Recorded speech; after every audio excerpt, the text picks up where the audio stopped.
உண்டாகட்டும். Glory be to God's holy name. நாம் இந்த நாட்களில் சியோன் என்கிறதான தலைப்பிலே பரிசுத்த ஆவியானுடைய உதவியோடு தேவனுடைய திருவசனங்களை தியானித்து வருகிறோம். These days we are meditating the holy words of God with the help of the Holy Ghost under the title Zion. 50ஆம் சங்கீதம் 2ஆம் வசனத்தை வாசிப்போம். Let's read Psalm 50 verse 2. Out of Zion the perfection of beauty God had shined. பூரண வடிவுள்ள சியோனிலிருந்து தேவன் பிரகாசிக்கிறார். பூரண வடிவுள்ள சியோனிலிருந்து தேவன் பிரகாசிக்கிறார். Out of Zion the perfection of beauty God hath shined. இந்த பூரண வடிவு என்கிற வார்த்தைக்கு வேத வல்லுநர்கள் மூல பாஷையிலே பூரண அழகுள்ள சியோனிலிருந்து தேவன் பிரகாசிக்கிறார். Biblical experts in the original language have explained this verse as God is shining from Zion, which is perfect in beauty. பூரண அழகுள்ள சியோனிலிருந்து தேவன் பிரகாசிக்கிறார் என்று விளக்கம் கொடுக்கிறார்கள். The explanation given by them is God is shining out of Zion, which is perfect in beauty. இந்த சியோனின் பூரண அழகு என்பது சியோனின் பூரண பிரதிஷ்டையை வெளிப்படுத்துகிறது. The perfect beauty of Zion reveals the perfect consecration of Zion. நேற்றைய தினத்திலே சியோனின் பிரதிஷ்டையின் சில அனுபவங்களை நாம் பார்த்தோம். Yesterday we saw of certain experiences regarding the consecration of Zion. பிரதிஷ்டை என்றதான வார்த்தைக்கு எபிரேய வேத வல்லுனர் 4 அர்த்தங்களை கொடுத்திருக்கிறார். Hebrew biblical scholars have given 4 meanings for the term consecration. பிரதிஷ்டை என்றால் என்ன? What is consecration? கர்த்தருடைய பரிசுத்த நாமத்திற்கு மகிமை உண்டாகட்டும். Glory be to God's holy name. பிரதிஷ்டை என்ற வார்த்தைக்கு 4 அர்த்தங்கள். 4 meanings for the term consecration. முதல் அர்த்தம் coming under a rule. First meaning is coming under a rule. இதுக்கு இந்த ரூல் என்பதற்கு பல விளக்கம் கொடுக்கிறார். ஒரு அதிகாரத்தின் கீழ் அல்லது ஒரு சட்டத்தின் கீழ் அல்லது ஒரு பிரமாணத்தின் கீழ் ஒரு தேவ ஊழியன் கடந்து வருவது. That is a worker of God coming under a rule or coming under authority or coming under a law. கர்த்தருடைய பரிசுத்த நாமத்திற்கு மகிமை உண்டாகட்டும். Glory be to God's holy name. இரண்டாவது அர்த்தம் சரண்டர் பண்ணுவதான அனுபவம், ஒப்பு கொடுக்கிறதான ஒரு அனுபவம். The second meaning is surrendering. மூன்றாவது அர்த்தம் தொண்டையை பிடித்து கொலை செய்வது. The third meaning is strangulating. நான்காவது அர்த்தம் தற்கொலைக்கு ஒப்பு கொடுப்பது. And the fourth meaning is committing suicide. முதலாவது coming under a rule. The first meaning coming under a rule. இதற்கு சில உதாரணங்களை நான் வேதத்திலிருந்து கொடுக்க விரும்புகிறேன். I like to give you certain examples for this out of the scripture. Rahab என்கிற வேசியை குறித்து நான் வேதத்திலே பார்க்கும்போது When we see about the harlot Rahab in the scripture, இந்த வேவுகாரர் அந்த வேசியினிடத்திலே சில பிரமாணங்களை அல்லது சில சட்டங்களை அவளுக்கு சொல்லிவிட்டு சென்றார்கள். The spies had given certain instructions to that harlot. அது கேட்பதற்கே ஒரு கடினமான ஒரு அனுபவம் தான். On listening to it itself, it might look hard and difficult. நம்மை போன்றவர்கள் அதை கைக்கொள்வது மிக மிக கடினமாக இருக்கும். People like us will find it very, very difficult to follow. கர்த்தருடைய பரிசுத்த நாமத்திற்கு மகிமை உண்டாகட்டும். Glory be to God's holy name. முதலாவதாக யோசுவா 2ஆம் அதிகாரத்திலே நான் வாசிக்கும்போது When we read in Joshua chapter 2, 17ஆம் வசனம் முதல் 20ஆம் வசனம் வரை, verses 17 to 20. And the men said unto her, We will be blameless of this thine oath which thou hast made us swear. Behold, when we come into thine land, thou shalt bind this line of scarlet thread in the window which thou didst let us down by, and thou shalt bring thy father and thy mother and thy brethren and all thy father's household home unto thee. And it shall be that whosoever shall go out of the doors of thy house into the street, his blood shall be upon his head, and we will be guiltless, and whosoever shall be with thee in the house, his blood shall be on our head. If any hand be upon him, and if thou utter this our business, then we will be quiet of thine oath which thou hast made us to swear. அப்பொழுது அந்த மனுஷர் அவளை நோக்கி, இதோ நாங்கள் தேசத்துக்குள் பிரவேசிக்கும் போது நீ இந்த சிவப்பு நூல் கயிற்றை எங்களை இறக்கிவிட்ட ஜன்னலிலே கட்டி உன் தகப்பனையும் உன் தாயையும் உன் சகோதரர்களையும் உன் தகப்பன் குடும்பத்தார் அனைவரையும் உன்னிடத்தில் உன் வீட்டிலே சேர்த்துக்கொள். இல்லாவிட்டால் நீ எங்கள் கையில் வாங்கின ஆணைக்கு நீங்களாயிருப்போம். எவனாகிலும் உன் வீட்டு வாசல்களிலிருந்து வெளியே புறப்பட்டால் அவனுடைய இரத்தப்பழி அவன் தலையின் மேல் இருக்கும். எங்கள் மேல் குற்றம் இல்லை. உன்னோடே வீட்டில் இருக்கிற எவன் மேலாகிலும் கை போடப்பட்டதே ஆகில் அவனுடைய இரத்தப்பழி எங்கள் தலையின் மேல் இருக்கும். நீ எங்கள் காரியத்தை வெளிப்படுத்தினேயானால் நீ எங்கள் கையில் வாங்கின ஆணைக்கு நீங்களாயிருப்போம் என்றார்கள். இங்கே அந்த வேசியினிடத்திலே, ராகாப் என்கிற வேசியினிடத்திலே வேவுகாரர் கொடுத்த சில பிரமாணங்களை நாம் பார்க்கிறோம். Here we see of certain laws or instructions that the spies had given to the harlot named Rahab. முதலாவது, ஒரு சிவப்பு நூல் கயிறை ஜன்னலிலே கட்ட வேண்டும். First of all, she has to bind a scarlet thread in the window. இரண்டாவது, வீட்டை விட்டு ஒருவரும் வெளியே போகக்கூடாது. And second, none of them should go out of the house.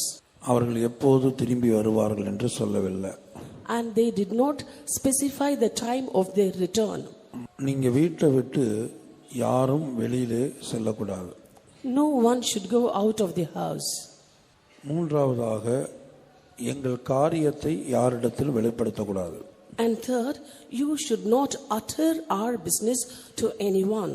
வேசி மாத்திரமல்ல, வேசியினுடைய குடும்பத்தில் ஒரு நபரும் வீட்டை விட்டு வெளியே செல்லக்கூடாது.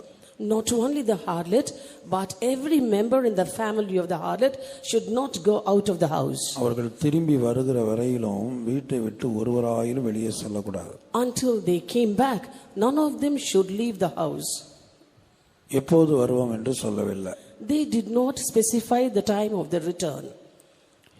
அப்போ ஒரு வேசிக்கு, விசேஷமாக ஒரு வேசியுடைய சுபாவத்தை குறித்து, வேசியின் பழக்க வழக்கத்தை குறித்து நாம் பார்க்கும்போது இது வேசிக்கு கூடாத ஒரு காரியமாக இருக்கிறது. When we see into the habits of the harlots in general, this is impossible for a harlot. ஆனாலும் அந்த வேசி மாத்திரமல்ல, வேசியின் குடும்பத்தாரும் கூட இந்த ஆணைக்கு, இந்த பிரமாணத்துக்கு கீழ்ப்பட்டிருந்தார்கள். But not only the harlot, but also all the members of the harlot's family obeyed these instructions. சிவப்பு நூல் கயிற்றை ஜன்னலில் கட்டுவது ஒரு எளிதான காரியம்தான். It is very easy and simple to tie a scarlet thread in the window.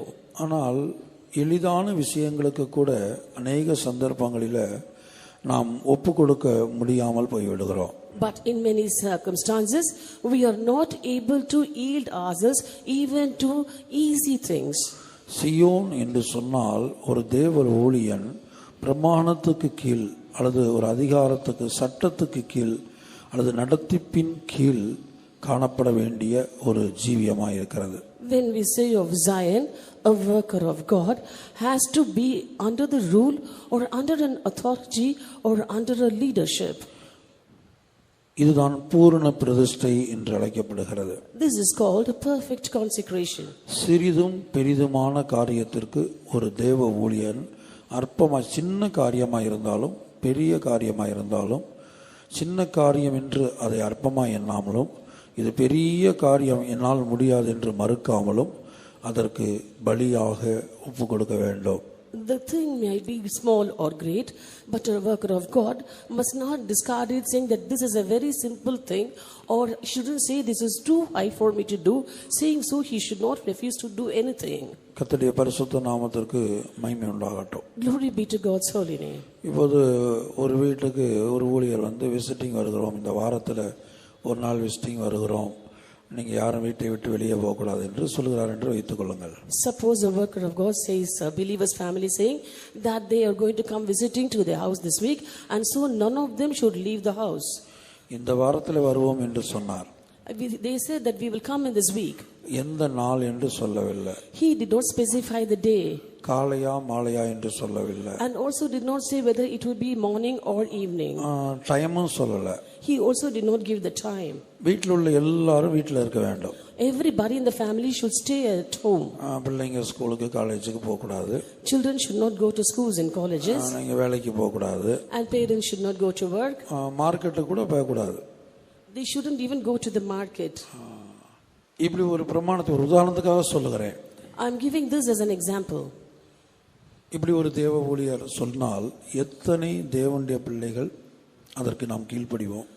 If such instructions are given, how many children of God will obey these? வீட்டில் இருக்கிறவர்கள் வீட்டில் இருக்கலாம். Those who are at home can stay at home. ஆனா ஸ்கூலுக்கு காலேஜுக்கு போறவங்க எப்படி வீட்டில் இருக்க முடியும்? But those who go to schools and colleges, how can they stay at home? வேலைக்கு போறவர்கள் எப்படி இருக்க முடியும்? And those who are employed, how can they stay at home? வரக்கூடிய நேரத்தை சொல்லுங்க. Tell us the time. வரக்கூடிய நேரத்தை சொல்லுங்க. அந்த நேரத்துல வேணா பெர்மிஷன் போட்டு இருக்கலாம். And tell us the time when you will be visiting us. On that day we will apply for a leave and stay at home. என்றுதான் நாம் சிந்திப்போம். We will be having such thoughts. ஒரு தேவ ஊழியனுக்கு இப்படி ஒரு பிரமாணம் கொடுக்கப்பட்டாலும், if such a law is given to a worker of God, ஒரு விசுவாசிக்கு இப்படி ஒரு பிரமாணம் கொடுக்கப்பட்டாலும், or if a believer is given such a law, நம்ம எத்தனை பேர் அதுக்கு பூர்ணமாய் கீழ்ப்படிவோம் என்று தெரியாது. I do not know how many of us will perfectly obey these. ஆனால் பிரதிஷ்டை என்கிற வார்த்தைக்கு முதல் அர்த்தம் இதுதான். But this is the meaning, first meaning for the term consecration. ஒரு சட்டம் அல்லது ஒரு பிரமாணம் அல்லது ஒரு நடத்திப்பு இதற்கு கீழ் முற்றிலுமாய் ஒப்பு கொடுத்து இருப்பது. Totally surrendering and being under a rule or authority or leadership. சில வேளை கேட்பதற்கு பைத்தியக்காரத்தனமாய் இருக்கும். At times it might look foolish even to hear these. சிலுவையை பற்றிய உபதேசம் கெட்டுப் போகிறவர்களுக்கு பைத்தியமாய் இருக்கிறது. And the gospel or the preaching of the cross looks like a foolishness to those who are to perish. கர்த்தருடைய பரிசுத்த நாமத்திற்கு மகிமை உண்டாகட்டும். Glory be to God's holy name. இந்த ராகாப் என்கிற வேசியை குறித்து எபிரேயர் 11ஆம் அதிகாரத்திலே நாம் பார்க்கிறோம். In Hebrews chapter 11 we read about this harlot Rahab. எபிரேயர் 11ஆம் அதிகாரத்திலே விசுவாச வீரர்களுடைய பட்டியலில் இந்த வேசியின் பெயர் காணப்படுகிறது. In Hebrews chapter 11 in the list of the heroes of faith this name of the harlot is included.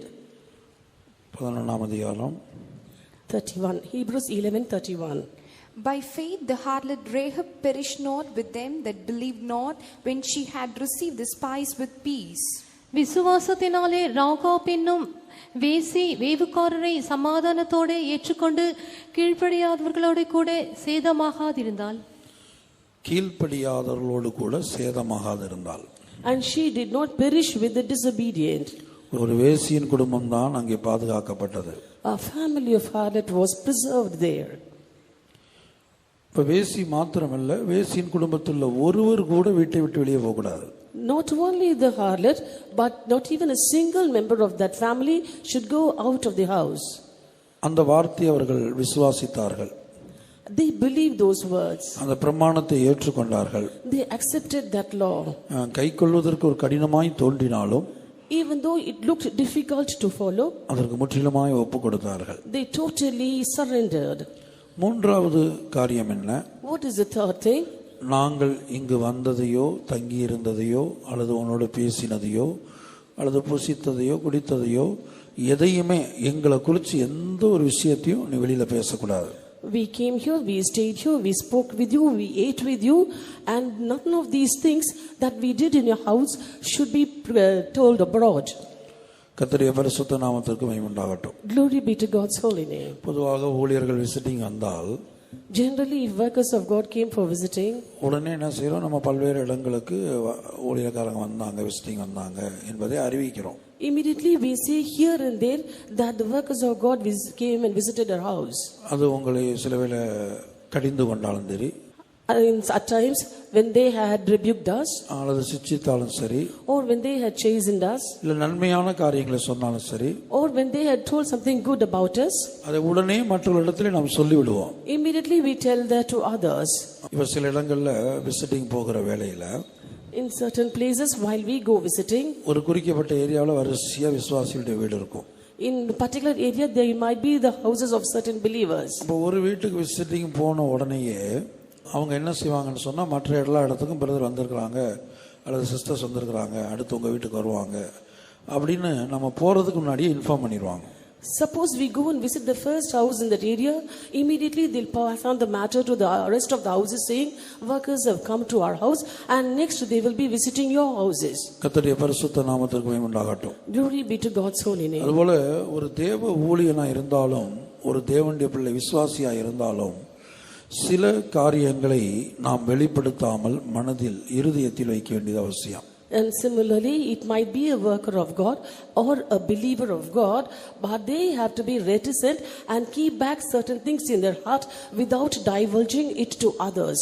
மரியாளை குறித்து நாம் வாசிக்கும் போது, தூதன் சொன்னதான அந்த காரியத்தை அவள் தன்னுடைய இருதயத்திலே வைத்திருந்தாள் என்று நாம் பார்க்கிறோம். When we read about Mary, it is written that she said the words of the angels in her heart. கர்த்தருடைய பரிசுத்த நாமத்துக்கு மகிமை உண்டாகட்டும். Glory be to God's holy name. மரியாள் கேள்விப்பட்ட விஷயத்தை அவள் என்ன செய்தாள்? தன்னுடைய இருதயத்தில் அவள் வைத்திருந்தாள். Mary had kept back all the things that she heard from the angel in her heart. Mary kept all these things and pondered them in her heart. மரியாளோ அந்த சங்கதிகளை எல்லாம் தன் இருதயத்திலே வைத்து சிந்தனை பண்ணினாள். இருதயத்தில் வைத்திருந்தாள். She kept it in her heart. அதுபோல Samuel சவுலிடத்துல ராஜ்யபாரத்தை குறித்து சொன்னபோது, இது மற்றவங்களுக்கு தெரியக்கூடாது என்று சொல்லியிருந்தார். Similarly, when Samuel told Saul about his being to become the king, he said that he should have it in his heart and should not tell it to others. அப்ப சவுலுடைய சிறிய தகப்பன் சவுல்கிட்ட கேட்கிறார். Saul's uncle came and asked Saul, நீங்க எங்க போனீங்க? where did you go? என்ன செஞ்சீங்க? What did you do? யாரை சந்தித்தீங்க? Whom did you meet? எல்லாவற்றையும் சவுல் சொல்றார். Saul said everything. ஆனால் ராஜ்யபாரத்தை குறித்து சாமுவேல் தன்னிடத்தில் சொன்னதை சவுல் என்ன செய்யல? தன் சிறிய தகப்பனுக்கு அறிவிக்கவில்லை என்று படிக்கிறோம். But we read that Saul did not tell his uncle about the kingship about which Samuel was speaking to him. கர்த்தருடைய பரிசுத்த நாமத்திற்கு மகிமை உண்டாகட்டும். Glory be to God's holy name. ஆகவே வேவுகாரர் இந்த வேசியினிடத்தில் சொன்ன மூன்றாவது காரியம், நாங்கள் எங்களுடைய காரியத்தை, அதாவது எங்களுடைய காரியம் என்று சொன்னால், இவர்கள் இங்கே வேசியின் வீட்டுக்கு வந்தது, பசித்தது, குடித்தது, அவளிடத்தில் பேசிக் கொண்டிருந்தது, எதை குறித்தும் வெளியில் சொல்லக்கூடாது. Therefore, the third point told by the spies to the harlot was that she should not utter their business. That is, they came to her house, they stayed in her house, they spoke to her, and also they ate along with her to others. கர்த்தருடைய பரிசுத்த நாமத்திற்கு மகிமை உண்டாகட்டும். Glory be to God's holy name. பிரதிஷ்டை பண்ணப்பட்டதான ஒரு தேவ ஊழியனுக்கு இப்படிப்பட்டதான ஒரு மேன்மையான ஜீவியம் தேவையாக இருக்கிறது. An anointed worker of God needs such an excellent life. ஒருவேளை இந்த பிரமாணத்தை மாத்திரம் சொல்லி இருந்தால், ஒரு விசுவாசியா இருந்தாலும் ஒரு தேவ ஊழியராக இருந்தாலும் யார் அப்படி ஜீவிக்க முடியும் என்று ஒரு கேள்வி வந்திருக்கும். If such a law alone was given to them, it might be a worker of God or a believer, they might have a question within them saying, who can lead such a life? ஒரு வேசிக்கு முடிந்திருக்கிறது. It was possible for a harlot. வேசி என்று சொன்னால் அவளுடைய கால்கள் வீட்டில் தரித்திருக்காது. When we say of a harlot, her feet will not abide in the house. வேசியை குறித்து வேதத்திலே படிக்கிறவள் வாயாடியாய் இருக்கிறாள். We read about the harlot that she is a babbler. இப்ப கால் ஒரு இடத்துல இருக்காது, வாயை மூடி இருக்க முடியாது. அப்படிப்பட்ட வேசிக்கு இந்த வேவுகாரர் மூலமாய் சொல்லப்பட்ட அந்த பிரமாணத்துக்கு கீழ் அவள் அடங்கி இருக்கக்கூடியவளாய், அவள் மாத்திரமல்ல அவளுடைய குடும்பம் முழுவதும் அடங்கி இருந்தது. A harlot is a one who cannot have her feet abiding in the house, and also she cannot control her mouth. But here we see that one such harlot was able to stay in her house and also hold her mouth. ஆகவே தான் அந்த அழிவுக்கு, அந்த பட்டணத்தின் மேல் அந்த அழிவுக்கு அவளும் அவளுடைய குடும்பமும் தப்பினார்கள். That is why she and her family escaped destruction when it came upon the city. இப்போ ஒரு விசுவாசியா இருந்தாலும், சியோனை சுதந்தரிக்க போகிற ஒரு தேவ ஊழியரா இருந்தாலும் சிந்திக்கக்கூடிய ஒரு காரியம் என்னவென்றால், Now it might be a believer or a worker of God who is going to inherit Zion. The thing that they have to ponder to is, ஒரு வேசிக்கு அப்படிப்பட்ட ஜீவியம் செய்ய முடிந்திருக்குமானால், If it was possible for a harlot to lead such a life, அப்ப ஒரு விசுவாசி எவ்வளவுக்கு அதிகமாய் மேன்மையான ஒரு ஜீவியம் செய்ய வேண்டும். and how much more excellent life should a believer lead? ஒரு தேவ ஊழியன் எவ்வளவுக்கு அதிகமாக நடத்திப்பின் கீழ், ஒரு சட்டத்தின் கீழ், ஒரு பிரமாணத்தின் கீழ் அடங்கி இருக்க கற்றுக்கொள்ள வேண்டும். And how much the more a worker of God should learn to live under a leadership and also under a rule and under a law. பொதுவாக மனிதர்களுடைய சுபாவம் என்னவென்று சொன்னால், ஒரு பிரமாணம், ஒரு சட்டம் கொடுக்கப்படும் போது அந்த சட்டத்தை கொடுக்கிறவங்க இருக்கும்போது ஒரு வாழ்க்கை, அவங்க இல்லாத போது ஒரு வாழ்க்கையை வாழுகிற அனுபவத்தை பலருக்குள்ள நம்ம பார்க்கலாம். Generally the nature of men is, suppose a person gives a rule and a law, they will be under that rule and that law as far as that person is present among them. இது ஒரு மாய்மாலமான ஏமாற்றுகிறதான ஒரு ஜீவியம். This is a hypocritical and deceitful life. பிரமாணத்தை போட்டவர்கள் உயிரோடு இருந்தாலும், சிலவேளை பிரமாணத்தை கொடுத்தவர்கள் மரித்து போனாலும், அந்த பிரமாணத்தின்படி ஒரு ஜீவியம் காணப்பட வேண்டும். The person who has promulgated the law might be living and be with them, or they might have died, but they must learn to live by that law always. கொடுக்கப்படுகிற பிரமாணம் அது இப்ப நான் சொல்லப்பட்டது 3 பிரமாணங்களை நாம் பார்த்தோம்.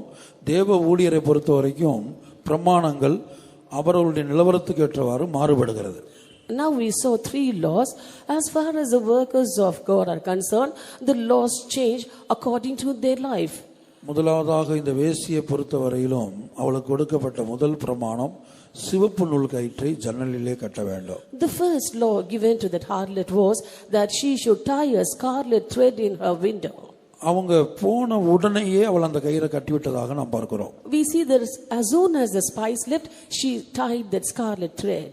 நம்மில் பலராய் இருந்தால் நம் நாளைக்கு செய்யலாம், அல்லது அடுத்த வாரத்தில் செய்யலாம், நாளை மறுநாள் செய்யலாம் என்று ஒரு காரியத்தை நாம் தாமதம் பண்ணுவோம். If we be in the place, we might say, let me do it tomorrow or the day after.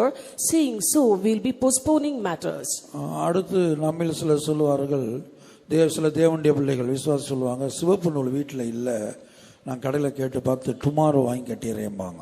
And certain believers, children of God, will say, I do not have a scarlet thread in my house, so I'll get one tomorrow from the shop and tie it. அடுத்த நாள் phone பண்ணி கேட்டோம்னு சொன்னா, சிவப்பு நூல் கயிறை கட்டியாச்சான்னு கேட்டோம்னா, நான் கடையில் போனேன், தேடி பார்த்தேன், இன்றைக்கு கிடைக்கல, நெக்ஸ்ட் வீக்குள்ள வாங்கிடலாம் அப்படிம்பாங்க. And the next day when we call them over phone and ask them if they have got the scarlet thread and tied it, they'll say, I tried shopping but I couldn't get it. I'll make it ready somehow by next week. அவள் வேசிதான். She was a harlot. ஆனா அந்த பிரமாணத்துக்கு கீழ் அவள் கடந்து வந்ததை பார்க்கிறோம். But we see that she came under that rule. பிரதிஷ்டை என்கிற வார்த்தையினுடைய முதல் அர்த்தம் coming under a rule. The first meaning for the term consecration is coming under a rule. ஒரு சட்டத்தின் கீழ், ஒரு பிரமாணத்தின் கீழ், ஒரு நடத்திப்பின் கீழ் மனப்பூர்வமாக கடந்து வருவது. Wholeheartedly coming under a rule or coming under a law or coming under leading. கட்டாயத்தின் பேரிலோ அல்லது பலவந்தப்படுத்தியோ கொண்டு வருவதல்ல.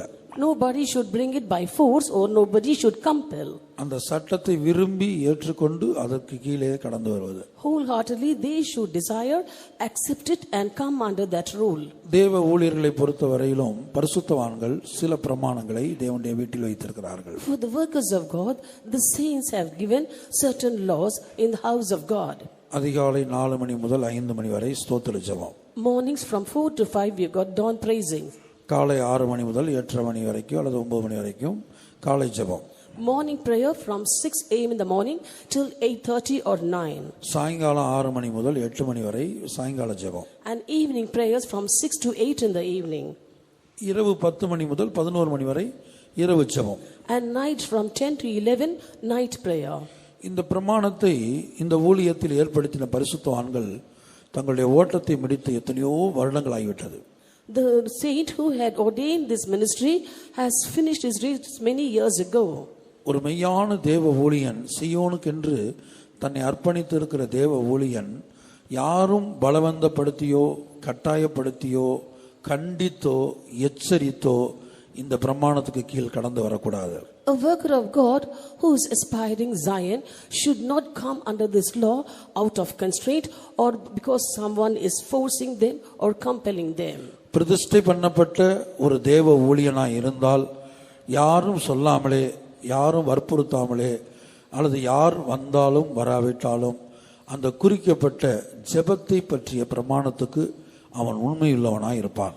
A consecrated servant of God need not want anyone to lead him or guide him or force him, but he himself will be faithful for all these prayers. அதுபோல விசுவாச வீட்டிலே ஒரு தேவ ஊழியர் எப்படி ஜீவிக்க வேண்டும், ஊழியக்கார சகோதரிகள் எப்படி ஜீவிக்க வேண்டும் என்று பரிசுத்தவான்கள் மூலமாக பிரமாணம் கொடுக்கப்பட்டிருக்கிறது. Similarly, in the faith home, the way a brother and the way a sister has to live has been given as laws by our saints. நடத்திப்புக்காரர்கள் இருக்கும்போது ஒரு ஜீவியம், நடத்திப்புக்காரர்கள் இல்லாத போது வேறு ஒரு ஜீவியம் செய்வது அது சீயோனின் அனுபவம் அல்ல, அது சீயோனும் அல்ல. Having a lifestyle when the leaders are present and having a different lifestyle when the leaders are not present is not the way of Zion. உதாரணமாக கர்த்தர் எரேமியாவை அந்த யோனதாபின் வீட்டுக்கு போகும்படியாய் சொல்லுகிறார். For example, the Lord had asked Jeremiah to go to the house of Jonadab. அங்க போகிற வேளையில கர்த்தர் போய் ஒரு பிராக்டிகல் டெஸ்ட் அங்க நடத்தும்படியாக எரேமியாவுக்கு சொல்லுகிறார். And when God asked Jeremiah to go to that house, he asked him to hold a practical test in that house. எரேமியா 35 அதிகாரத்திலே 4 வசனம் முதல் வாசிங்க. Let's read Jeremiah chapter 35 verse 4 onwards. And I brought them into the house of the Lord, into the chambers of the sons of Hanan, the sons of Igdaliah, a man of God, which was by the chambers of the princes, which was above the chamber of Maashiah, the son of Shallum, the keeper of the door. And I set before the sons of the house of Rechabites 4 pots full of wine and cups. And I said unto them, Drink ye wine. But they said, We will drink no wine. For Jonadab, the son of Rechab, our father commanded us, saying, Ye shall drink no wine, neither ye nor your sons forever, neither shall ye build houses, nor sow seed, nor plant vineyards, nor have any, but all your days ye shall dwell in tents, that ye may live many days in the land where ye be strangers. Thus have we obeyed the voice of Jonadab, the son of Rechab, our father, in all that he had charged us, to drink no wine all our days, we, our wives, our sons, nor our daughters, nor to build houses for us to dwell in, neither have we vineyard, nor field, nor seed, but we have dwelt in tents, and have obeyed, and done according to all that Jonadab, our father, commanded us. But it came to pass, when Nebuchadnezzar, king of Babylon... கர்த்தருடைய ஆலயத்திலே பிரபுக்களுடைய அறையின் அருகேயும் வாசலை காக்கிற சல்லூமின் குமாரனாக மாயாசேவினுடைய அறையின் மேலும் உள்ள இத்தாலியாவின் குமாரனும் தேவனுடைய மனுஷனுமாகிய ஆனான் என்னும் புத்திரருடைய அறையிலே அவர்களை கூட்டிக் கொண்டு வந்து திராட்சரசத்தினால் நிரப்பப்பட்ட குடங்களையும் கிண்ணங்களையும் ரேகாபியருடைய குடும்பத்தை சேர்ந்த புத்திரரின் முன்னே வைத்து அவர்களை நோக்கி திராட்சரசம் குடியுங்கள் என்றேன்.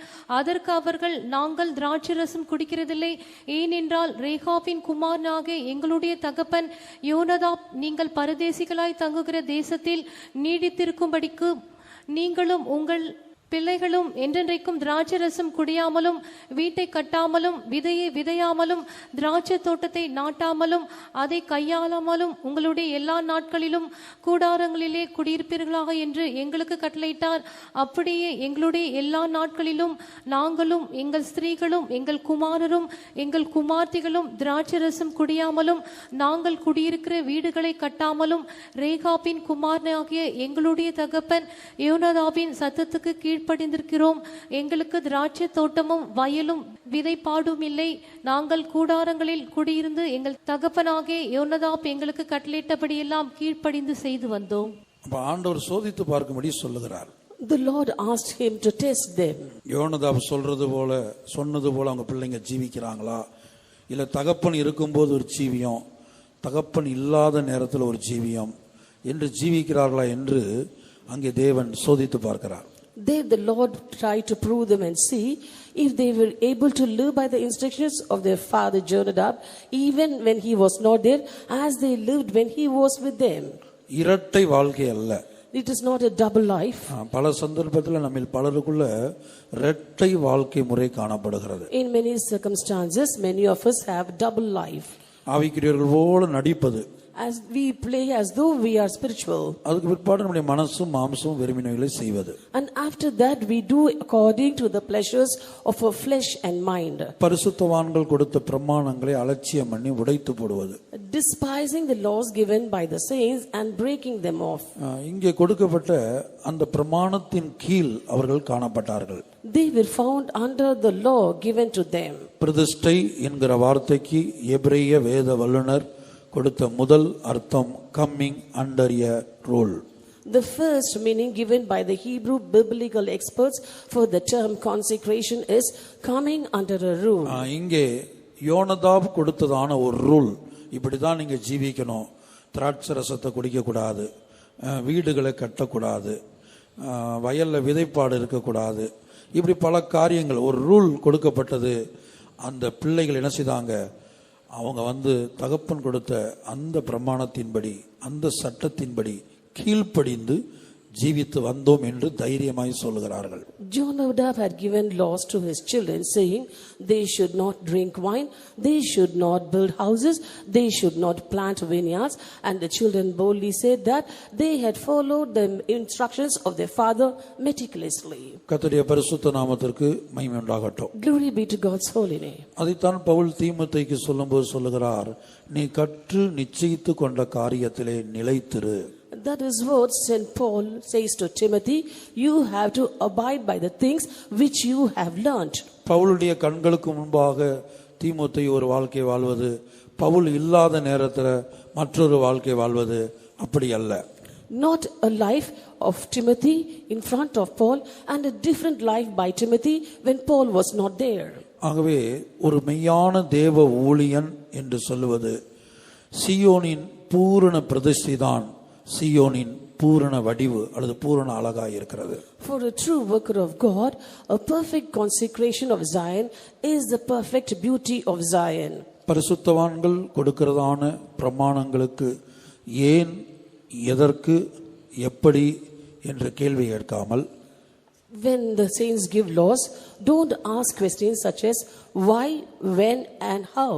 அல்லது அவர்கள் ஜீவிக்கிறார்களா, இவர்கள் ஜீவிக்கிறார்களா, யார் ஜீவிக்கிறார்கள் என்று ஆராய்ந்து பார்ப்பதை விட்டுவிட்டு, or leaving behind saying are they living like this or are these people living like this, how can we live like that? நான் சீயோன், நான் சீயோன், நான் சீயோன் என்று அறிக்கையிட்டு, confessing I am Zion, I am Zion, I am Zion. மற்றவருடைய வற்புறுத்தலினாலோ கட்டாயத்தினாலோ இல்ல மற்றவங்களுக்கு பயந்தோ அல்ல, கொடுக்கப்பட்ட பிரமாணத்துக்கு பரிசுத்தவான்கள் கொடுத்த அந்த நியமங்கள் ஒழுங்கு முறைமைகளுக்கு முற்றிலுமாய் அவர்கள் பார்த்தாலும் சரி பார்க்காவிட்டாலும் சரி, அவர்கள் விசாரித்தாலும் சரி விசாரிக்காவிட்டாலும் சரி, என்னை காண்கிற ஒரு தேவன் இருக்கிறார் என்கிற வெளிப்படுத்தலோடு சட்டத்துக்கு கீழ்ப்பட்டு ஜீவிக்கிற ஒரு ஜீவியம்.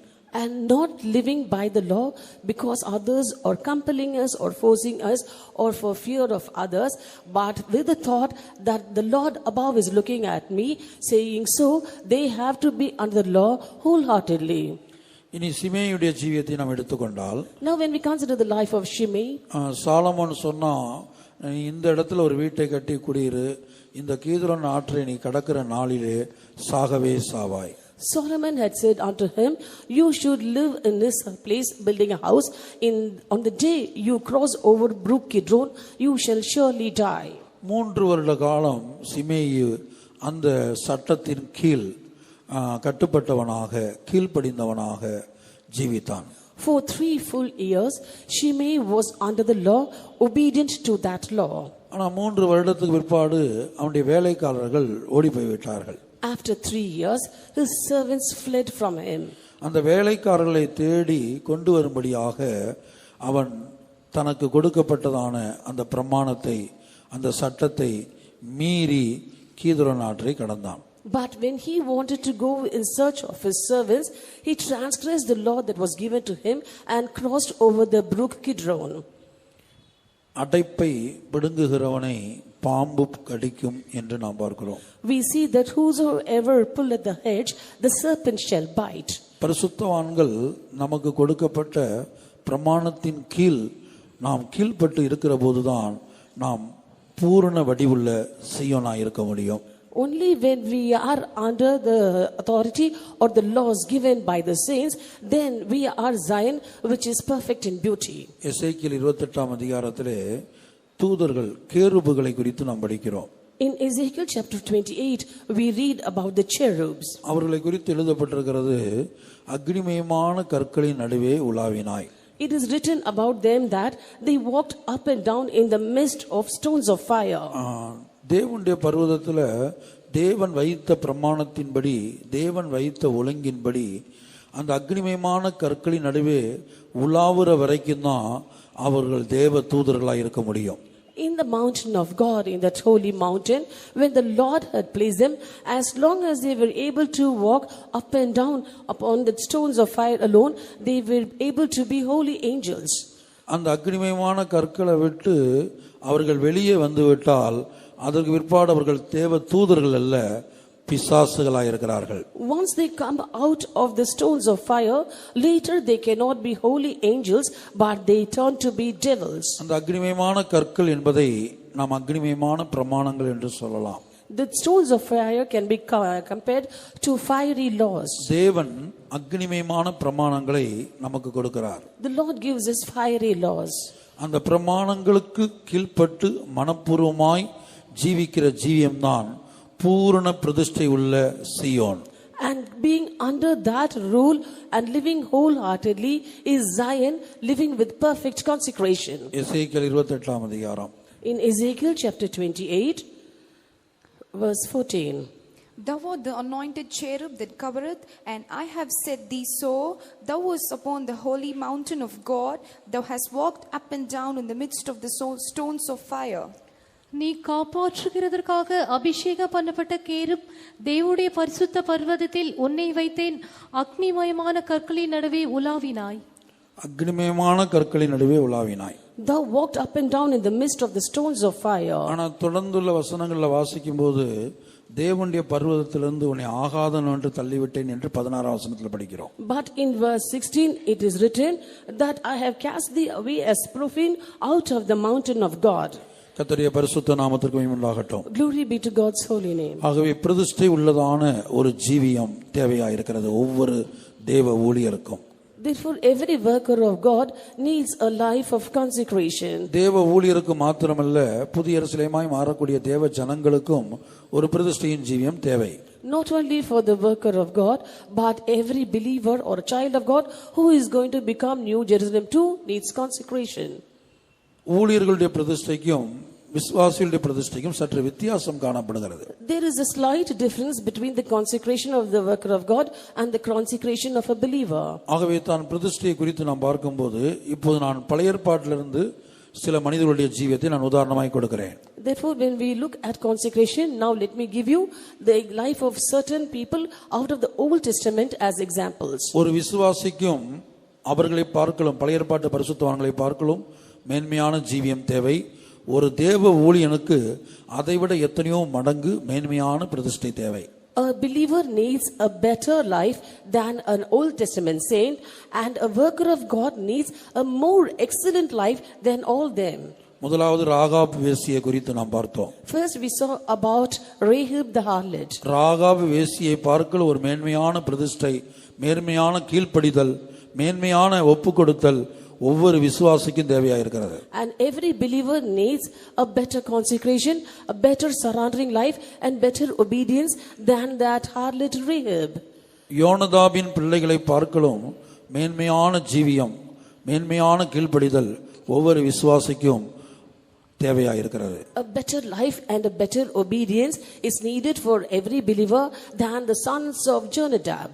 கர்த்தருடைய பரிசுத்த நாமத்துக்கு மகிமை உண்டாகட்டும். Glory be to God's holy name. சிமேயிக்கு இருந்த கீழ்ப்படிதல் 3 வருடம் மாத்திரமே காணப்பட்டது. The obedience of Shimei lasted only for 3 years. அதுக்கு பிற்பாடு அவன் அந்த பிரமாணத்தை மீறி விட்டான். After that, he broke that law. அதனால் அவனுக்கு மரணம் சம்பவித்தது. And thereby he had to face death. கர்த்தருடைய பரிசுத்த நாமத்திற்கு மகிமை உண்டாகட்டும். Glory be to God's holy name.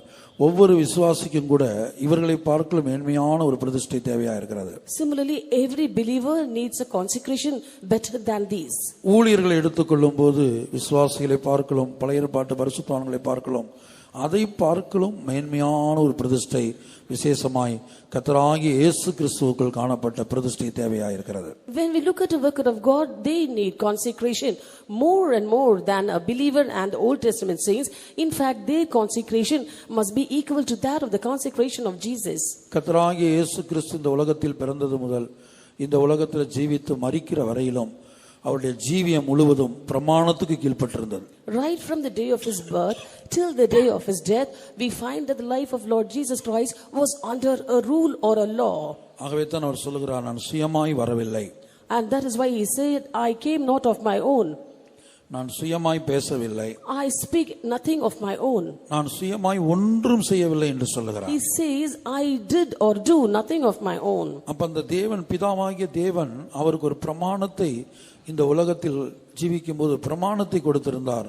அந்த பிரமாணத்துக்கு கீழ்ப்பட்டு கர்த்தராகிய இயேசு கிறிஸ்து ஜீவிக்கக்கூடியவராய் இருந்தார். God the Father had given Jesus a law while he lived on this earth, and Jesus was submit under the law as long as he lived on this earth. ஆகவே தான் மரண பரியந்தமும் அவர் கீழ்ப்படிந்தவராகி என்று நாம் படிக்கிறோம். And that is why we read that he obeyed unto the death on the cross. அடிமையின் ரூபம் எடுத்தார் என்று படிக்கிறோம். It is written he took the form of a servant. அதான் பிரதிஷ்டையின் விசேஷமான அனுபவம். That is a special experience of consecration. சுயாதீனம் உள்ளவன் ஒருபோதும் பிரமாணத்துக்கு கீழ்ப்பட்டிருக்க மாட்டான். A man who has liberty can never come under the law any time. எனக்கு சுயாதீனம் இருக்கிறது, என்னுடைய விருப்பத்தின்படி நான் செய்வேன் என்று சொல்லிக் கொண்டிருப்பான். He will say, I have liberty, I can do whatever I like. சீயோனின் பூரண பிரதிஷ்டை ஒரு தேவ ஊழியனுக்குள்ளே உருவாக வேண்டுமானால் கர்த்தராகிய இயேசு கிறிஸ்து அடிமையின் ரூபம் எடுத்தது போல ஒவ்வொரு தேவ ஊழியனும் அடிமையின் ரூபம் எடுக்க வேண்டியது அவசியமா இருக்கிறது. If the perfect consecration of Zion is to be formed in every worker of God, they should also take the form of a servant as Lord Jesus took the form of a servant. தேவ ஜனங்களுக்கும் கூட இந்த அடிமையின் ரூபம் அவசியமா இருக்கிறது. And this form of a servant is needed even for the people of God. இயேசுவே அடிமையின் ரூபம் எடுத்திருந்தால் நாம் எவ்வளவுக்கு அதிகமாய் அடிமையின் ரூபம் எடுக்க வேண்டும். If Jesus himself had taken the form of a servant, how much more we also should take the form of a servant. ஆகவே அடிமையின் ரூபம் எடுக்க விரும்புகிற, அதுக்கு தன்னை பலியாய் ஒப்புக் கொடுக்கிற ஒரு மனிதனுக்கு மாத்திரமே சீயோனின் பூரண பிரதிஷ்டை உருவாகும். Therefore, in a person who has taken the form of a servant and also yields himself to the form of a servant alone can receive the perfect consecration of Zion. இப்போ ஒரு நபரிடத்திலே பேச வேண்டுமானால், if a person has to speak with another person, அதற்கும் கூட ஒரு பிரமாணத்தின் கீழ் இருக்க வேண்டும். and that too he has to be under a law. கர்த்தராகிய இயேசு சொல்கிறார், நான் சுயமாய் ஒன்றும் பேசல. Lord Jesus says, I spoke nothing of my own. எத்தனையோ சந்தர்ப்பங்கள்ல எத்தனையோ மனிதர்களிடத்தில் இயேசு பேசினார். In so many occasions to so many people Jesus spoke. அது ஒன்றும் அவர் சுயமாய் பேசவில்லை. And nothing he spoke of his own in all those occasions. ஒரு பிரமாணத்துக்கு கீழ் இருந்து, தேவனுடைய நடத்திப்பின் கீழ் இருந்து அடிமையின் ரூபம் எடுத்து பிதா என்ன பேசும்படியாய் சொன்னாரோ, எதை பேசும்படியாய் சொன்னாரோ அதை மாத்திரமே அவர் பேசினார். And being under a law and taking the form of a servant, Jesus spoke whatever the Lord for God the Father had asked him to speak, and to those people to whom he had asked to speak. நீர் சிநேகிக்கிறவன் வியாதியா இருக்கிறான் என்கிற ஒரு செய்தி வந்தது. A message came unto him, the one whom thou lovest is sick. லாசரு வியாதியா இருக்கிறான் என்றல்ல. Not Lazarus is sick. நீர் சிநேகிக்கிறவன் வியாதியா இருக்கிறான். He whom thou loveth is sick. இயேசு அந்த குடும்பத்தின் மேல் அவ்வளவு சிநேகம் வைத்திருந்தார். Jesus had placed much love on that family. ஆனால் அந்த சிநேகம் கூட பிரமாணத்தின் கீழ் காணப்பட்டது. But that love too was under a law. மரியாள் மார்த்தாள் வீட்டுக்கு இயேசு அடிக்கடி போனார். Jesus frequented the house of Martha and Mary. இதை உலக பிரகாரமாக விமர்சித்தவர்களும் உண்டு. Many people had criticized this in the world then. ஆனால் தேவன் எங்கு சென்றாலும் பிதாவின் நடத்திப்பின்படி சென்றார். But wherever Jesus went by the leading of the Father. கர்த்தராகிய இயேசு கிறிஸ்து அதை ஒரு சம்பவத்தின் மூலமாக சொல்லுகிறார். Lord Jesus Christ says this with an incident. லூக்கா எழுதின சுவிசேஷத்திலே In the gospel according to Saint Luke, இஸ்ரவேலிலே எத்தனையோ விதவைகள் இருந்தார்கள். there were so many widows in the land of Israel. ஆனால் தேசத்திலே பஞ்சம் வந்தபோது எலியா ஒரு விதவையினிடத்திற்கு அனுப்பப்பட்டான்.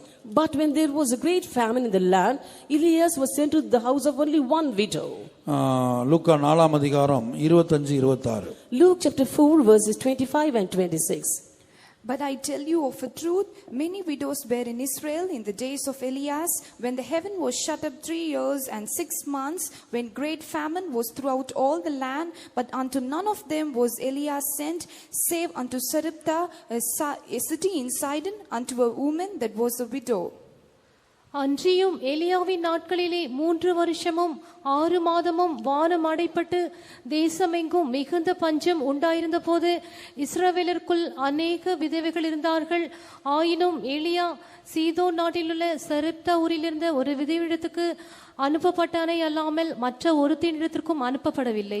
மற்ற ஒருத்தினிடத்துக்கு அனுப்பப்படவில்லை. And he was not sent to any other house. ஒரு விதவையின் வீட்டுக்கு தான் தொடர்ந்து அனுப்பப்படுகிறான். He was continuously sent to the house of only one widow. மற்றவர்கள் தூசித்திருக்க கூடும். Others would have cursed. தவறாய் பேசியிருக்க கூடும். And they would have spoken ill about it. அப்ப மற்றவங்க தூசிக்கிறாங்கங்கிறதுக்காக எலியா என்ன செஞ்சிருக்கலாம்?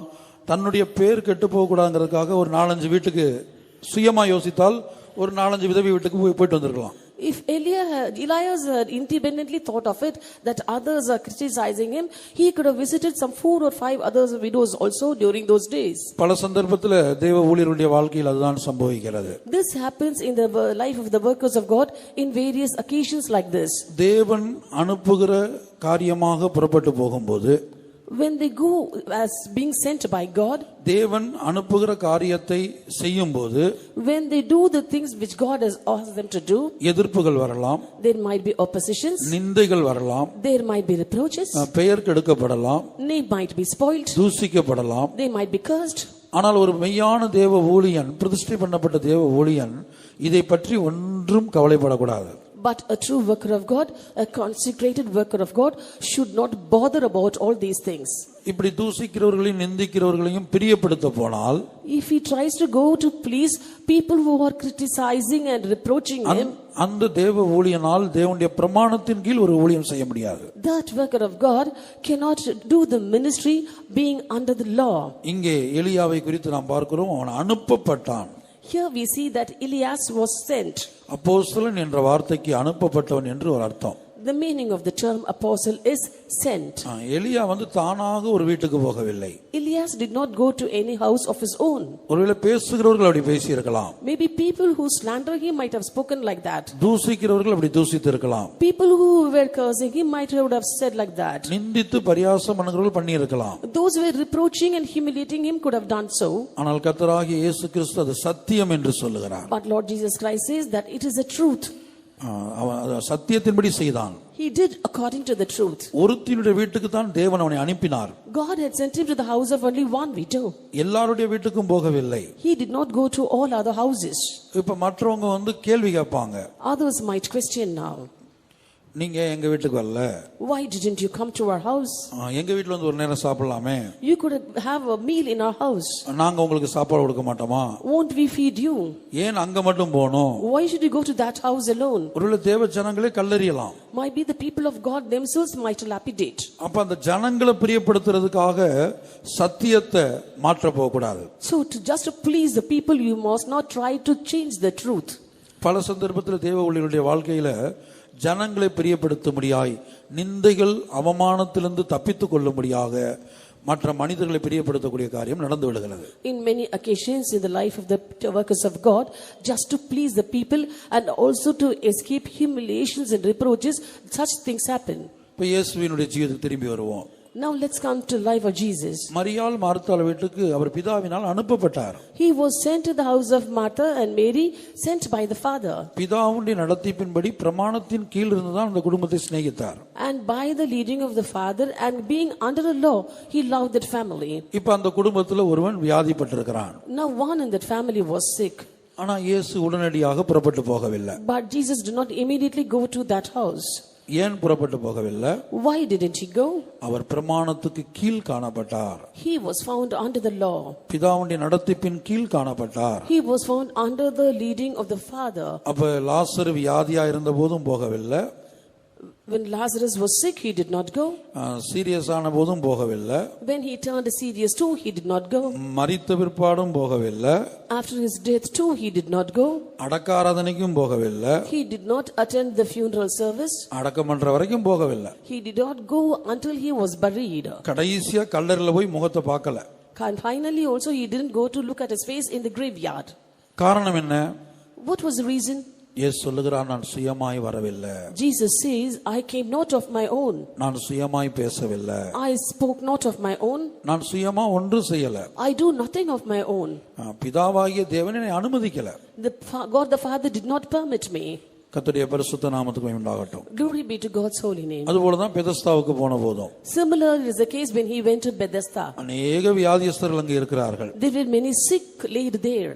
என்ன போன்ற ஒரு தேவ ஊழியனுக்கு அந்த வரம் இருக்குமானால், If a worker of God like me had such a gift, அங்க இருக்கிற எல்லா வியாதியஸ்தரையும் பார்த்து இயேசுவின் நாமத்தில் எழும்பி நடங்கன்னு சொல்லியிருப்போம். and looking at all the sick people there, I would have said, in the name of Jesus, rise up and walk.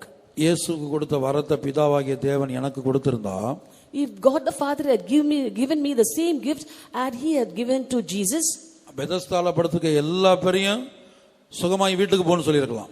I would have looked at everyone by the pool of Bethesda and say, you be healed and you go home. இப்ப பெதஸ்தால உள்ளத பிராக்டிகலா விசுவாசிகள் கற்பனை பண்ணுங்க. Now practically believers have to imagine the pool of Bethesda. Bethesda என்பது ஒரு குறிக்கப்பட்ட விசுவாசிகள் area. SS காலனியோ இல்ல எல்லிஸ் நகரோ இல்ல பைபாஸ் ரோட்ல உள்ள ஏரியாவோ வைத்துக் கொள்ளுங்க. And we can imagine Bethesda being SS Colony or Ellis Nagar or Bypass Road. இப்ப எஸ்எஸ் காலனியில் உள்ள விசுவாசிகள் 10-20 குடும்பம் இருக்குது. 20 குடும்பத்திலையும் சிலருக்கு காய்ச்சல் வந்திருக்குது, பயங்கரமான காய்ச்சல்.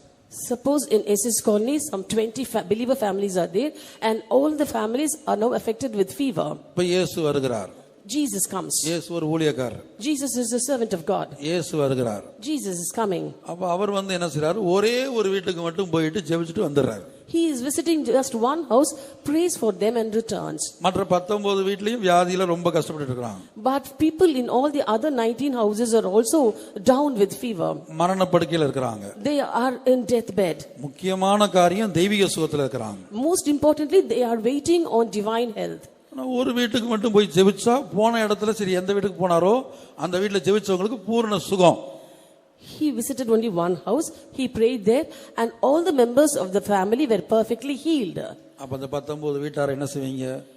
Then what will the other 19 houses do?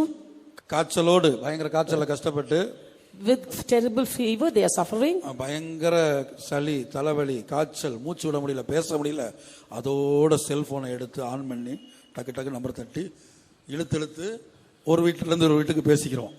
They have terrible cold, they have got a blocked nose and they are sneezing, they are not able to speak properly. In spite of all these, they take their cell phone and dial the numbers of all known people and call everyone and tell the matter to everyone. பேசவே முடியல. They are not at all able to speak. போன்ல உள்ள காத்து சத்தம் தான் வருது, பேச்சு சத்தம் வரல. And they were not able to speak clearly. The voice also was muffled in the phone. உங்க வீட்டுக்கு வந்தாரா? Did he come to your house? அல்ல. No. எங்க வீட்டுக்கும் அல்ல. He didn't come even to our house. ஆனா அங்க போய் ஜெபிச்சபோது உடனே சுகமாயாச்சு. But he went to that house and the people they were immediately healed. நம்ம வீட்டுக்கு வந்திருக்கலாம் தானே. He could have come to our house too, isn't it? அப்படினு பேச ஆரம்பிப்பாங்க. In this way they will start talking. ஏற்கனவே காய்ச்சல் எத்தனையோ டெம்பரேச்சர்ல இருக்குது. Already they are running a high temperature. அப்ப என்ன செய்வோம்? அந்த ஊழியரை நம்ம குற்றப்படுத்திடுவோம். Now we'll be finding fault with that worker of God. உண்மைதானே? Isn't it true? ஆனா பெதஸ்தாவுல நாம் பார்க்கும்போது, But when we look at Bethesda, கர்த்தராகிய இயேசு கிறிஸ்து ஒரே ஒரு ஆளை தான் விசாரிக்கிறார். Lord Jesus Christ inquired only one person. விசாரிச்ச அந்த ஆளுக்கு உடனே சுகம். And the person who was inquired was healed immediately. மற்ற எத்தனையோ வருஷ கணக்குல படுத்து கிடக்குறாங்க ஆட்கள். But many people were laid there for many years. ஒருத்தர் பக்கம் திரும்பி கூட பார்க்கல. He did not turn and look them also even once. இயேசு தானே அப்படி இருக்கலாமா? Isn't he Jesus? Should he behave like that? சொல்லுங்க, இயேசு அப்படி இருக்கலாமா? Just tell, can Jesus behave like that? இயேசு அப்படி செய்தது சரியா? What Jesus did, is it right? எல்லா ஆத்துமாவை குறித்து அவருக்கு பாரம் வேணுமே. And he should have a burden concerning all the souls. இது பட்சபாதம் தானே? Isn't it partial? ஒரு ஆளுக்கு மட்டும் சுகம் கொடுத்துட்டு மற்றவங்க பக்கம் திரும்பி கூட பார்க்கல. Healing one person alone and didn't even turn back at the others. அதுக்கு காரணம் என்னவென்றால், The reason for that is, இயேசுவினிடத்தில் கேட்டால் அவர் என்ன சொல்லுவார்? if we ask Jesus, what would he say? இயேசுடைய கண்களுக்கு முன்பாக ஒரு பெரிய ஸ்கிரீன் காணப்படும். There will be a big screen in front of Jesus. அந்த ஸ்கிரீன்ல பிதாவாகிய தேவன் பெதஸ்தாக்கு வர்றார். And in that screen, God the Father came to the pool of Bethesda. அது இயேசுக்கு மட்டும் தான் தெரியும். That will be seen only by Jesus. அந்த ஸ்கிரீன்ல பிதாவாகிய தேவன் பெதஸ்தாக்கு வர்றார். And in that screen, God the Father came to Bethesda. அங்க எத்தனையோ வியாதிஸ்தர்கள் இருக்காங்க. So many sick people were laid up there. ஒருத்தர் பக்கமும் திரும்பி பார்க்கல பிதா. And the Father did not turn to look at all those. ஒரு குறிக்கப்பட்ட மனிதனிடத்துல போய் விசாரித்து அவனை குணமாக்குறதா. And Jesus saw God the Father by inquiring only a particular person and healing him. இயேசு பார்க்கிறார். Jesus saw that. அதத்தான் இயேசு இந்த பூமியில செய்றார். And Jesus did the very same thing in this world. இயேசு செய்த ஒவ்வொரு காரியங்களும் அப்படிதான் செஞ்சார். Everything done by Jesus was in similar fashion. அதுக்கு வசனம் யோவான்லயா எங்க இருக்கு வாசிக்க? யோவான் 19. In John chapter 5 verse 19. Then answered Jesus and said unto them, Verily, verily, I say unto you, the Son can do nothing of himself, but what he seeth the Father do. For what things soever he doeth, these also doeth the Son likewise. அப்பொழுது இயேசு அவர்களை நோக்கி, மெய்யாகவே மெய்யாகவே நான் உங்களுக்கு சொல்லுகிறேன், பிதாவானவர் செய்ய குமாரன் காண்கிறது எதுவோ அதே என்று வேறொன்றையும் தாமாய் செய்ய மாட்டார். அவர் எவைகளை செய்கிறாரோ அவைகளை குமாரனும் அந்தபடியே செய்கிறார். பாத்தீங்களா, எவ்வளவு தெளிவாக சொல்லி இருக்கிறார். He has very clearly told. இந்த உலகத்துல ஊழியம் செய்யற எந்த ஒரு மனிதனுக்கு அப்படி சொல்ல முடியுமா? Can any man who is serving the Lord in this world say so? அது இந்த ஊழியத்தை செய்தாலும் சரி, வேற இந்த உலகத்துல வேற எந்த ஊழியத்தை செய்தாலும் சரி. It might be this ministry or any other ministry in the world. பிதாவானவர் செய்ய குமாரன் காண்கிறது எதுவோ அதையே அன்றி வேறு ஒன்றையும் தாமாய் செய்ய மாட்டார். The Son can do nothing of himself, but what he seeth the Father do. அவர் எவைகளை செய்கிறாரோ, For what things soever he doeth, அவைகளை குமாரனும் அந்தபடியே செய்கிறார். These also doeth the Son likewise. கர்த்தருடைய பரிசுத்த நாமத்துக்கு மகிமை உண்டாகட்டும். Glory be to God's holy name. அப்ப இதுதான் coming under a rule. This is coming under a rule. கர்த்தராகிய இயேசு கிறிஸ்து அவர் என்ன செய்தார்? ஒரு பிரதிஷ்டை பண்ணப்பட்ட ஒரு சியோனின் பிரதிஷ்டையின் அனுபவம், பூரண பிரதிஷ்டையின் அனுபவம் இயேசுவுக்குள் காணப்பட்டது. The consecration of Zion, the experience of perfect consecration was found in Jesus. இப்ப அற்புதங்களை அடையாளங்கள் எப்படி பிதாவானவர் செய்ய அவர் கண்டாரோ, Now whenever he saw God the Father do signs and miracles, அதுபோல சிலுவையிலே தொங்குகிற வேளை வந்தபோதும், similarly when the time for him to hang on the cross came, அடிக்கிறவனுக்கு முதுகை கொடுக்க வேண்டும். you have to give your back to the smiters. தாடை மேரை பிடுங்கிறவனுக்கு தாடைகளை கொடுக்க வேண்டும். And you have to show your cheek to the ones who pluck off their hair. ஒருவன் முகத்தில் காரி உமிழ்ந்து துப்பும்போது அதை வாங்கிக் கொள்ள வேண்டும். When someone spits upon the face, he has to accept it. கைகளிலும் கால்களிலும் ஆணி அடிக்கப்பட்டது. His hands and feet were pierced with nails. தலையிலே முள்கிரீடம் சூட்டப்பட்டது. A crown of thorns was placed upon his head. அப்ப இயேசு அந்த பிரமாணத்துக்கும் சட்டத்துக்கும் கீழ்ப்பட்டு காணப்பட்டபடினால் தன்னை ஒப்பு கொடுத்தார். As Jesus was under the rule and law, he yielded himself. கர்த்தருடைய பரிசுத்த நாமத்துக்கு உண்டாகட்டும். Glory be to God's holy name. இரண்டாவது பிரதிஷ்டை என்கிற வார்த்தைக்கு எபிரேய வேத வல்லுநர்கள் கொடுக்கிற இரண்டாவது அர்த்தம் ஒப்பு கொடுக்கப்படுகிற அனுபவம். The second meaning given by the Hebrew biblical scholars for consecration is surrendering. பரிசுத்த பவுல் என்ன சொல்லுகிறார்? What does St. Paul say? அப்போஸ்தலர்களாகிய எங்களை மரணத்துக்கு ஒப்பு கொடுக்கப்பட்டவர்களாக கடைசியானவர்களாக காணப்பட பண்ணினார். And he says, we as apostles are the least, we have been marked for death. 1 Corinthians chapter 4 verse 9. For I think that God had set forth us the apostles last, as it were appointed to death, for we are made a spectacle unto the world, unto the angels, unto the men. எங்களுக்கு தோன்றுகிறபடி தேவன் அப்போஸ்தலர்களாகிய எங்களை மரணத்துக்கு குறிக்கப்பட்டவர்கள் போல கடைசியானவர்களாய் காணப்பட பண்ணினார். நாங்கள் உலகத்துக்கும் தூதருக்கும் மனுஷருக்கும் வேடிக்கையானோம். ஒப்பு கொடுக்கப்படுகிறதான அனுபவம், A life of being given up, அல்லது ஒப்பு கொடுத்தலின் வாழ்க்கை, or a life of surrendering. மனுஷருக்கும் தூதருக்கும் எல்லாருக்கும் வேடிக்கையா மாறணும், ஒரு வேடிக்கை பொருளா மாறணும் அப்படின்னு கர்த்தர் நியமிச்சிருந்தாருன்னா, குறித்திருந்தாருன்னா, நான் வேடிக்கையா மாறுறதுக்கு என்னை ஒப்பு கொடுக்கணும். If the Lord has marked me to be a spectacle for the world and to angels and to men, then I must be prepared to become a spectacle. நான் ஜெபிக்க கூடாது. I should not pray, ஆண்டவரே please please எனக்கு இப்படிலாம் வேடிக்கையா மாற முடியாது, எனக்கு இது வேண்டாம், இந்த பாதை வேண்டாம். Lord please, I cannot become a spectacle. I don't need such a path. இப்போ ஒப்பு கொடுத்தல்ங்கிறதுக்கு நம்ம சரியா சொல்ல வேண்டுமானால், குயவனுடைய கையில காணப்படுகிற ஒரு களிமண்ணை போல. And if we have to properly say for surrendering, we should be like a clay in the potter's hand. ஒரு மெய்யான சீயோனின் பூரண பிரதிஷ்டை என்பது ஒரு தேவ ஊழியனுக்குள்ள குயவன் கையில களிமண் இருக்கிறது போல ஒப்பு கொடுக்கிற ஜீவியம். A true perfect consecration for a worker of God is that he must surrender himself as a clay in the hands of a potter. இப்போ குயவன் களிமண் ஒரு பாத்திரமாக செய்வதற்கு முன்பாக முதலாவது செய்யற காரியம் என்ன? What is the first thing that a potter does before he makes the clay into a vessel? நல்லா மிதிக்கணும். He will stamp it. அதான் வாசிக்கிறோம் ரோமர்ல நினைக்கிறேன், மிதியிட்ட களிமண்ணினாலே. And in Romans it is written as a clay that is being stamped well. மிதிக்கப்பட வேணும். You have to be stamped. தேவன் ஒரு மெய்யான தேவ ஊழியனை சீயோனின் பிரதிஷ்டை உள்ள பூர்ண பிரதிஷ்டை உள்ள ஊழியனாய் மாற்றுவதற்காக பலரும் மிதிப்பதற்கு ஒப்பு கொடுக்கிறார். And God commits a true worker of God so that he attains perfect consecration to be stamped or tread upon by many people. தேவன் என்னை மற்றவங்க மிதிக்கிறதுக்கு ஒப்பு கொடுத்துட்டார் என்பதை ஒரு தேவ ஊழியன் விளங்கிக் கொள்ளும் போது அவனும் தேவனுடைய மனதுக்கு ஏற்றபடி என்னை மிதித்துக் கொள்ளுங்க என்று ஒப்பு கொடுக்க வேணும்.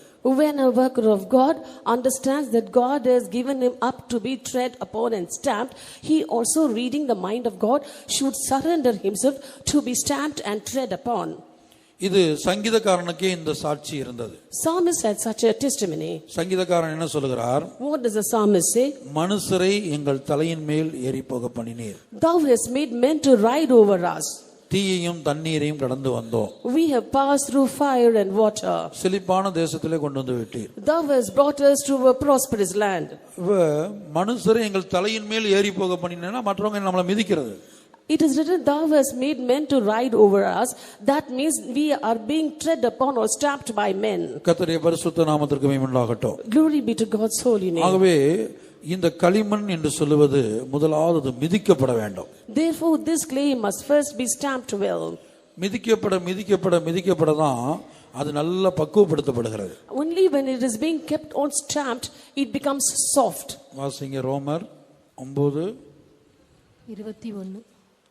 Hath not the potter power over the clay of the same lump to make one vessel unto honor and another unto dishonor?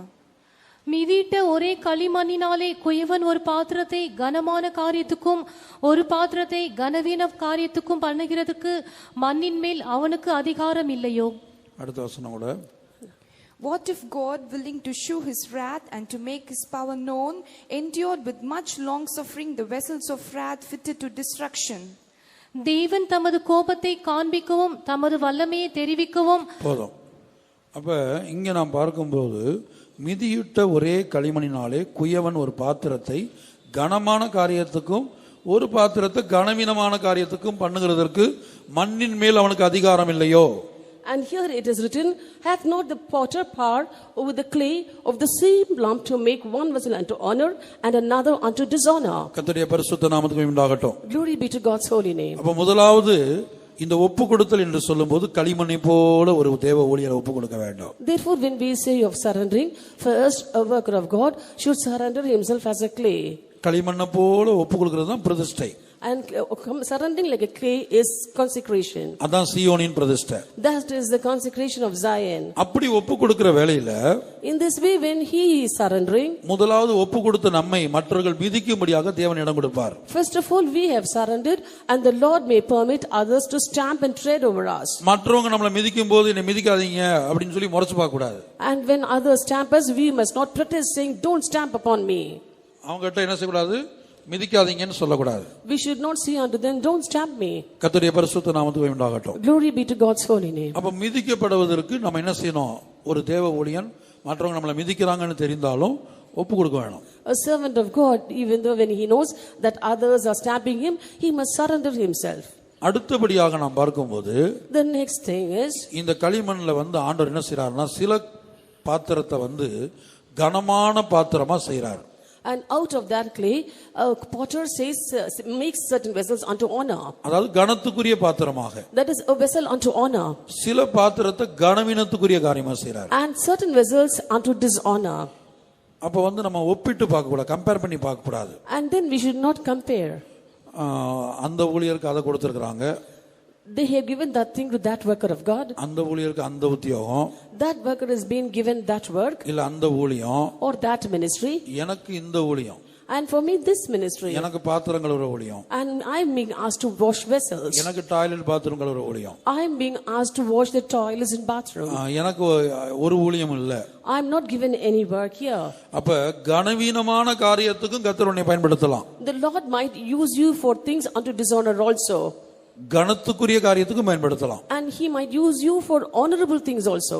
எந்த காரியத்துக்கும் பயன்படுத்த நாம் நம்மை ஒப்பு கொடுக்க வேண்டும். We must surrender ourselves to be used for any purpose. கர்த்தருடைய பரிசுத்த நாமத்திற்கு மகிமை உண்டாகட்டும். Glory be to God's holy name. ஒரு விலையேற பெற்ற பரிசுத்தவான் ஒரு ஊழியர்கள் கூட்டத்தில் இப்படி சொன்னார். A precious saint in one of the workers' meetings said so. கனமான காரியத்துக்கு ஒரு நபரை பயன்படுத்த வேண்டும் என்றால் அநேகர் ஓடி வருவாங்க. If a person is to be used for some honorable purpose, many people will come forward. ஆனா கனவீனமான காரியத்துக்கு ஒரு மனிதனை பயன்படுத்த வேண்டும் என்று சொன்னால் எல்லாரும் பின்தங்கி விடுவாங்க. But when there is a dishonorable work to be done, everyone will backtrack. ஏதோ விரல் விட்டு எண்ணக்கூடிய யாரோ ஒன்னோ ரெண்டு பேர் தான் எழும்ப வேணும். Some one or two alone will rise up willingly. ஆகவே தேவனுக்கு கனமான பாத்திரத்துக்கு பயன்படுத்துறத பார்க்கலாம், கனவீனமான பாத்திரத்துக்கு பயன்படுத்துறதுக்கு தான் ஆள் தேவை. But God needs people only to become workers of dishonor and not workers for honorable jobs. இப்ப சில பேப்பர்ல எல்லாம் விளம்பரத்தை பாப்பீங்க. So you can see advertisements in papers. இந்த நாட்டுல இந்த வேலைக்கு ஆள் தேவை. And we need people for work in such and such countries. அதுபோல ஊழியத்தின் பகுதியிலும் கூட Similarly regarding ministry too, ஆண்டவர் ஒரு விளம்பரம் கொடுக்கிறார். God is giving an advertisement. கனமான காரியத்துக்கு பயன்படுத்துறதுக்கு எல்லாரும் ரெடியா இருப்பாங்க, ஆயத்தம். Everybody are ready to be used as an honorable vessel. அதான் தீமோத்தேயுல பார்க்கிறோம். That is what we read in Timothy. ஒரு பெரிய வீட்டிலே மரமும் மண்ணும் அல்லாத பாத்திரங்களும் பொன்னும் வெள்ளியும் அல்லாத பாத்திரங்களும் அல்லாமல் மரமும் மண்ணுமான பாத்திரங்கள் உண்டு. In a great house there are not only vessels of gold and of silver, but also of wood and of earth. வசனத்தை வாசிங்க. 2 Timothy chapter 2 verse 20. But in a great house there are not only vessels of gold and of silver, but also of wood and of earth, and some to honor and some to dishonor. ஒரு பெரிய வீட்டிலே பொன்னும் வெள்ளியுமான பாத்திரங்களும் அல்லாமல் மரமும் மண்ணுமான பாத்திரங்களும் உண்டு. அவைகளில் சில கனத்திற்கும் சில கனவீனத்திற்குரியமானவைகள். அப்ப பொன்னும் வெள்ளியுமான பாத்திரங்களும் அல்லாமல் மரமும் மண்ணுமான பாத்திரங்களும் உண்டு. There are not only vessels of gold and of silver, but also of wood and of earth. அப்ப தேவன் எந்த காரியத்துக்கு பயன்படுத்தினாலும் சரி, Whatever use the Lord might be with you, நம்மை கொண்டு கனத்துக்குரிய ஊழியத்துக்கு நம்மை பயன்படுத்தினாலும் சரி, He might use us for an honorable ministry, இல்ல நம்மை கொண்டு கனவீனத்துக்குரிய ஊழியத்துக்கு பயன்படுத்தினாலும் சரி, or He might use us for a dishonorable ministry, இல்ல எந்த ஊழியத்துக்கும் பயன்படுத்தாம சும்மா வச்சிருந்தாலும் சரி, or He might not use us for any ministry and might make us to sit idle. ஒரே காரியம் நான் கர்த்தருடைய கரத்துல காணப்பட வேண்டும். The only thing that matters is I must be found in the hands of the Lord. நான் வேதத்துல படிக்கும்போது When we read in the scripture, குயவன் ஒரு பாத்திரத்தை வணைந்து கொண்டிருக்கிறான். a potter was making a pot. வணைந்து கொண்டிருக்கிற வேளையில அவனுடைய கையில் அந்த பாத்திரம் கெட்டு போய் விட்டது. When he was making the pot, that was marred in his hands. கெட்டு போய் விட்டது. It was marred. இது கெட்டு போன பாத்திரம். It is a marred vessel. அப்ப கெட்டு போன பாத்திரமா இருந்தாலும் கூட அந்த குயவன் கையில, அதாவது குயவன்கிறது தேவனை காட்டுகிறது, தேவனுடைய கரத்துல நம்ம காணப்படணும். Even though the vessel is marred, we must be found in the hands of the potter. The potter shows God, so we must be found in the hands of God. கனமான பாத்திரமா இருந்தாலும் கர்த்தருடைய கரத்துல காணப்படணும். Even though we are vessels of honor too, we must be found in the hands of God. சில வேளை ஊழியத்தின் பதில தேவன் நம்ம எடுத்து கனத்துக்குரிய பிரகாரமா பிரயோஜனப்படுத்தும் போது, At times in the ministry, God might use us as an honorable one, பெருமைக்கு இடம் கொடுத்து, giving room for pride, சுயத்துக்கு சுய மகிமைக்கு இடம் கொடுத்து, giving room for self glory. கர்த்தருடைய கரத்துல இருந்து நம்ம விலகிடுவோம். We might fall off from the hands of God. அதே வேளை கனவீனமான பாத்திரமா பயன்படுத்தப்படும் போது, At the same time, when you are used as a dishonorable vessel, எப்போதும் ஆண்டவரே ஆண்டவரே ஆண்டவரே எனக்கு இது இல்லையே அது இல்லையே என்னை இப்படி நடத்துகிறது இல்லையே என்று ஆண்டவரே ஆண்டவரேன்னு கூப்பிடுற ஒரு அனுபவம் உண்டாகும். all the while we'll be calling upon the name of the Lord, saying, Lord, Lord, they aren't using me, I do not have this and that. இப்ப கனத்துக்குரிய பாத்திரமா இருந்தாலும், Even though they are a vessel unto honor, கனவீனமான பாத்திரமா இருந்தாலும், or a vessel unto dishonor, கெட்டு போன பாத்திரமா இருந்தாலும், even though it is a marred vessel, கர்த்தருடைய கரத்தில், அந்த குயவனுடைய கரத்தில் நாம் காணப்படுகிறோமா என்பதுதான் விஷயம். the matter is that we should be found in the hands of the Lord or in the hands of the potter. கெட்டு போன பாத்திரமா இருந்தாலும் அது ஒரு ஒப்பு கொடுக்கப்பட்ட ஒரு அனுபவம் தான். Even though if the vessel might be marred, it's an experience of surrendering. அப்ப குயவன் என்ன செய்றாரு? What does the potter do? அந்த கெட்டு போன பாத்திரத்தை தன்னுடைய மனதில் உள்ளபடி வேறொரு பாத்திரமாய் வணைகிறார். And he uses that marred vessel and shapes it into another vessel according to his mind. எத்தனை அதிகாரம்? Jeremiah chapter 18 verse 4. And the vessel that he made of clay was marred in the hand of the potter, so he made it again another vessel, as seemed good to the potter to make it. குயவன் வணைந்து கொண்டிருந்த மண்பாண்டம் அவன் கையிலே கெட்டு போயிற்று. அப்பொழுது அதை திருத்தமாய் செய்யும்படிக்கு தன் பார்வைக்கு சரியாய் கண்டபடி குயவன் அதை திரும்ப வேறே பாண்டமாக வணைந்தான். அப்ப கெட்டு போகிற அனுபவம் உண்டாகலாம்.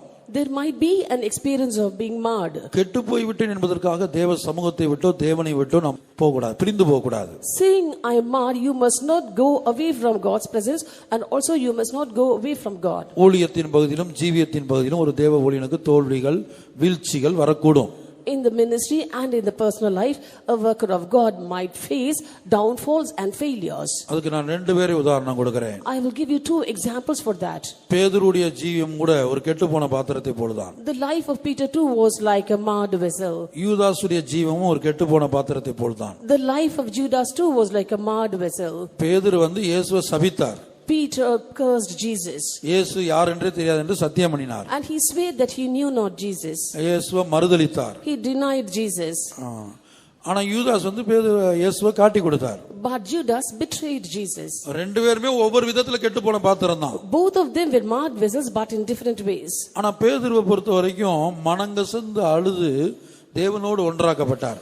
But Peter wept bitterly and once again renewed his fellowship with God. ஆனா யூதாஸுக்கு அந்த அனுபவத்துக்கு இடம் கொடுக்கல. But Judas did not give room for that experience. கெட்டு போன பாத்திரமாய் மாறின அவர் கர்த்தருடைய கரத்துல இல்லாம கரத்தை விட்டு வெளியே வந்துட்டார்.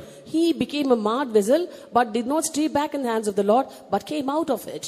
ஆண்டவர்ட்ட மன்னிப்பு கேட்டு என்னை கதறி அழுது நான் காட்டி கொடுத்தது தப்புதான் என்று சொல்லி கதறி அழுது மன்னிப்பு கேட்டிருக்கலாம்.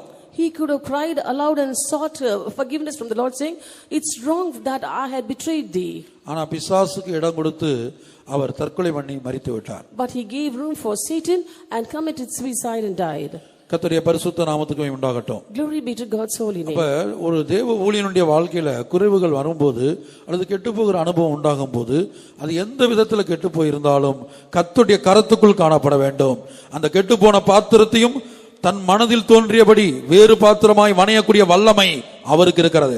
Therefore there might be failures in the life of a worker of God, or he might be marred, but he should remain in the hands of the Lord, for the Lord has power to change the fashion of the vessel and to make that marred vessel into a good vessel.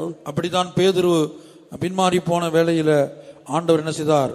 அவரை மறுபடியுமாக கொண்டு வந்து வேறு பாத்திரமாக வணைந்தெடுக்கிறார். In this way, when Peter went backsliding, Jesus went and brought him back and had made him into a different vessel. ஒரு விசேஷமான தேவ ஊழியனாய் மாற்றி தன்னுடைய ஓட்டத்தை முடிக்கும்படியாய் செய்கிறார். And he made him a special worker of God and finished his race in that way. கர்த்தருடைய பரிசுத்த நாமத்திற்கு மகிமை உண்டாகட்டும். Glory be to God's holy name. மூன்றாவது அர்த்தம் மரணத்துக்கு ஒப்பு கொடுப்பது, தொண்டையை பிடித்துக் கொள்வது. The third meaning is strangulation. தொண்டையை பிடித்துக் கொள்வது என்று சொன்னால், இப்போது நான் ஒரு தேவ ஊழியக்காரன், என்ன மற்றவங்க, அது யாராவும் இருக்கலாம், நடத்துறவங்களாவும் இருக்கலாம், ஜனங்களாவும் இருக்கலாம், உலகத்தாராவும் இருக்கலாம், யாரும் என்னை தொண்டையை பிடித்துக் கொள்ளலாம். Now when I say of strangulation, I am a worker of God. Anyone, that is people in the world or people, anybody can kill me by strangulating me. இதான் பிரதிஷ்டை பண்ணப்பட்ட ஜீவியம். This is a life of consecration. பிரதிஷ்டை என்கிற வார்த்தைக்கு எபிரேய வேத வல்லுனர் கொடுத்த மூன்றாவது அர்த்தம், தொண்டையை பிடித்து பிரதிஷ்டிக்கப்பட்ட மனிதனை யார் வேணாலும் தொண்டையை பிடிச்சு கொள்ளலாம். The third meaning given by the Hebrew biblical scholars for consecration is a strangulation. That is, anyone can strangulate a person. இது சியோனுக்கு உரியது மாத்திரமல்ல, பழைய ஏற்பாட்டு காலத்தில் நீங்க பாத்தீங்கன்னா எத்தனையோ தேவனுடைய பக்தர்கள் இந்த பாதையில் நடத்தப்பட்டிருக்கிறாங்க. This is not only for Zion, but we can see in the Old Testament period many men of God were led in such a way. ஆகவே இந்த பிரதிஷ்டை ஒரு புதிய எருசலேமாய் மாறப்போகிற தேவனுடைய பிள்ளைக்கும் தேவை, சியோனாய் மாறக்கூடிய தேவ ஊழியனுக்கு அதிகமாய் தேவை. Therefore, this consecration is needed for a child of God who is going to become New Jerusalem, and it is needed much more for a worker of God who is going to become Zion. முதலாவதாக ஈசாக்கை எடுத்துக்கொண்டால், First of all, when we take Isaac, ஆபிரகாமிடத்திலே கர்த்தர் பேசுகிறார். the Lord spoke to Abraham. உன் புத்திரனும் உன் ஏகசுதனும் உன் நேசகுமாரனுமாய் ஈசாக்கை கொண்டு போய் மோரியா மலையில பலி செலுத்தணும். You have to take your son, your only son, and the son whom thou lovest, to one of the mountains of Moriah and offer him as a sacrifice there. அப்ப ஆபிரகாம் அதுக்கு ஆயத்தப்பட்டு விட்டார். Abraham prepared himself for that. தன்னுடைய ஒரே பேரான குமாரனை, ஒரு நேசகுமாரனை தேவனுடைய வார்த்தைக்கு கீழ்ப்படிந்து பலி செலுத்த ஆபிரகாம் ஆயத்தப்பட்டு விட்டார். Abraham got ready to offer his son, only son, and the son whom he loved, to offer as a sacrifice. கர்த்தருடைய பரிசுத்த நாமத்துக்கு மகிமை உண்டாகட்டும். Glory be to God's holy name. பாருங்க, ஈசாக்கு அழைத்து கொண்டு மோரியா மலைக்கு போய் பலிபீடத்தில் படுக்க வச்சு கத்திய ஓங்கியாச்சு. Now he took Isaac to the mountains of Moriah, made him to lie down on the altar, and also raised up the knife. நம்ம தேவ சமூகத்துக்கு தாமதமா வர்ற மாதிரி ஆண்டோடைய சத்தம் ஒரு 5 நிமிஷம் தாமதமா வந்திருந்தா போதும். As we come late to God's presence, had the voice of God come 5 minutes later, it would have been a different story. ஒரு 5 நிமிஷம் அல்லது 1 நிமிஷம் தாமதமா இருந்தா போதும். And it would be easy for him to have the voice of God 1 minute late. பிள்ளையாண்டான் மேல் கையை போடாதே. Do not put your hand on the son. அந்த வேர்டு வந்து ஒரு 1 நிமிஷம் தாமதமா வந்தா போதும். If that word came 1 minute late, ஒரே வெட்டா வெட்டி இருப்போம். he would have cut his son. கர்த்தருடைய பரிசுத்த நாமத்துக்கு மகிமை உண்டாகட்டும். Glory be to God's holy name. ஈசாக்கு வந்து மற்றவர்கள் மூலமாக கொலை செய்யப்பட தேவன் அனுமதிக்கிறார். God permitted Isaac to be killed by another one. அது தகப்பன் மூலமாக. Through his father. ஈசாக்கு இங்கே கொலை செய்ய வந்தது யாருன்னா தகப்பன். The one who came to kill Isaac here was his father. அப்ப தகப்பன் மூலமும் வரலாம். It might be through the father. அடுத்து நாம் பார்க்கும்போது, Next we see, சவுல் தாவீது பிரச்சனை எடுத்துக்கொள்ளுங்க. when we see of the conflict between Saul and David. தாவீதை கொலை செய்ய முடியாது, Saul துடிக்கிறான். And Saul was trying to kill David. Saul வந்து தாவீதுக்கு மாமனார். Saul was David's father-in-law. கர்த்தருடைய பரிசுத்த நாமத்துக்கு மகிமை உண்டாகட்டும். Glory be to God's holy name. அப்ப அந்த மாமனார் என்ன செய்றான்? What did the father-in-law do? தன்னுடைய மருமகனை கொலை செய்ய துடிக்கிறான். He was trying to kill his son-in-law. பல சந்தர்ப்பம், Many chances. தாவீதுக்கு உயிர் போயிருக்கணும். David should have lost his life. அப்ப இப்படி மருமகன் வந்து மாமனார் மூலமாக கொலை செய்யப்பட தேவன் இடம் கொடுக்கிறார், அனுமதிக்கிறார். God permits the son-in-law to be killed by the father-in-law. ஏன்னா அபிஷேகம் பண்ணப்பட்டான் தாவீது. For David was anointed. அபிஷேகம் பண்ணப்பட்டதுல இருந்து தான் அவனுக்கு இத்தனை போராட்டங்களும். Only after receiving the anointing he had to face so many problems. அவன் என்றைக்கு அபிஷேகம் பண்ணப்பட்டானோ அன்றைக்கு ஓட ஆரம்பித்தது. The day he was anointed, he started his run. கடைசி வரைக்கும் ஓடிக்கொண்டே இருக்கிறான். Till the end he had to run. அடுத்து மூன்றாவதாக, Third, தானியேலை குறித்து நாம் பார்க்கும்போது, when we see about Daniel, தானியேலுடைய எதிரிகள், Daniel's enemies, அவனுக்கு பிடிக்காதவங்க, those who did not like him, அவன் மேல பொறாமை உள்ளவங்க, those who envied him, உலக மனிதர்கள், people in the world, அவங்க தந்திரமா யோசனை பண்ணி தானியேலின் கவியில தூக்கி போறதுக்கு காரணமா மாறிறாங்க. they cunningly devised a plan and tried to cast Daniel into the den of lions. நான்காவதாக, Fourth, Shadrach Meshach Abednego, Shadrach, Meshach and Abednego, அவங்களும் கூட என்ன செஞ்சாங்க? 7 மடங்கு சூடாக்கப்பட்ட அக்னி சூளைக்குள்ள வீசப்பட்டாங்க. They too were cast into a fiery furnace which was heated 7 times over. இன்னும் பழைய ஏற்பாடு காலத்துல எத்தனையோ பேருடைய ஜீவியத்தை நம்ம சொல்லக்கூடும். And we can cite the lives of many people in the Old Testament period. கர்த்தருக்கென்று நீ பிரதிஷ்டை பண்ணப்பட்ட ஒரு நபராய் இருந்தால், If you are a person being consecrated for the Lord உன் தகப்பனை கொண்டோ, by your father, அத ஒரு விசுவாசிக்கு சொல்றேன், for a believer I am saying all this. நீ ஒரு விசுவாசியா இருந்தா, புதிய எருசலேமாய் மாறப்போகிற விசுவாசியா உனக்கு உன் தகப்பன் மூலமோ அல்லது மாமனார் மூலமோ அல்லது உலகத்து நண்பர்கள் மூலமோ உறவினர்கள் மூலமோ சபையில் உள்ள யார் மூலமாகவோ உனக்கு பிரச்சனைகள் வரும். If you are an anointed believer of God, you might face problems either by your father or your father-in-law or a friend in the world or people in the church or somebody in this world. இப்ப கவனிக்க வேண்டிய காரியம், பழைய ஏற்பாட்டு பக்தர்களே புதிய வானத்துக்கு போகக்கூடிய அவர்களுக்கே இப்படிப்பட்ட பாதைகள் இருக்குமானால், the thing that we have to look into is, if Old Testament period or godly people who are going to inherit new heavens itself had such a path, புதிய எருசலேமாய் மாறப்போகிற தேவனுடைய பிள்ளையே, oh dear child of God who are going to become New Jerusalem, சீயோனாய் மாறுகிறதான, சீயோனை சுதந்தரிக்கிறதான அபிஷேகம் பண்ணப்பட்ட தேவ ஊழியர்களே, oh anointed workers of God who are going to become Zion and going to inherit Zion, அப்ப நாம் மரணத்துக்கு ஒப்பு கொடுக்கப்பட்டவர்கள், we are being appointed to death, நாம் மரணத்துக்கு குறிக்கப்பட்டவர்கள், we are being appointed to death. அதைத்தான் அப்போஸ்தலன் சொன்னார், மரணத்துக்கு குறிக்கப்பட்டவர்கள். That is what the apostle says, we are appointed to death. மரணத்துக்கு குறிக்கப்பட்டிருக்கிறோம். We have been appointed to die. எப்பவும் வரலாம், It might come any time, யார் மூலமாவும் வரலாம், it might come through anyone, எந்த இடத்துலயும் வரலாம். it may come in any place. கர்த்தருடைய பரிசுத்த நாமத்துக்கு மகிமை உண்டாகட்டும். Glory be to God's holy name. கடைசியாக பிரதிஷ்டை என்கிற வார்த்தைக்கு எபிரேய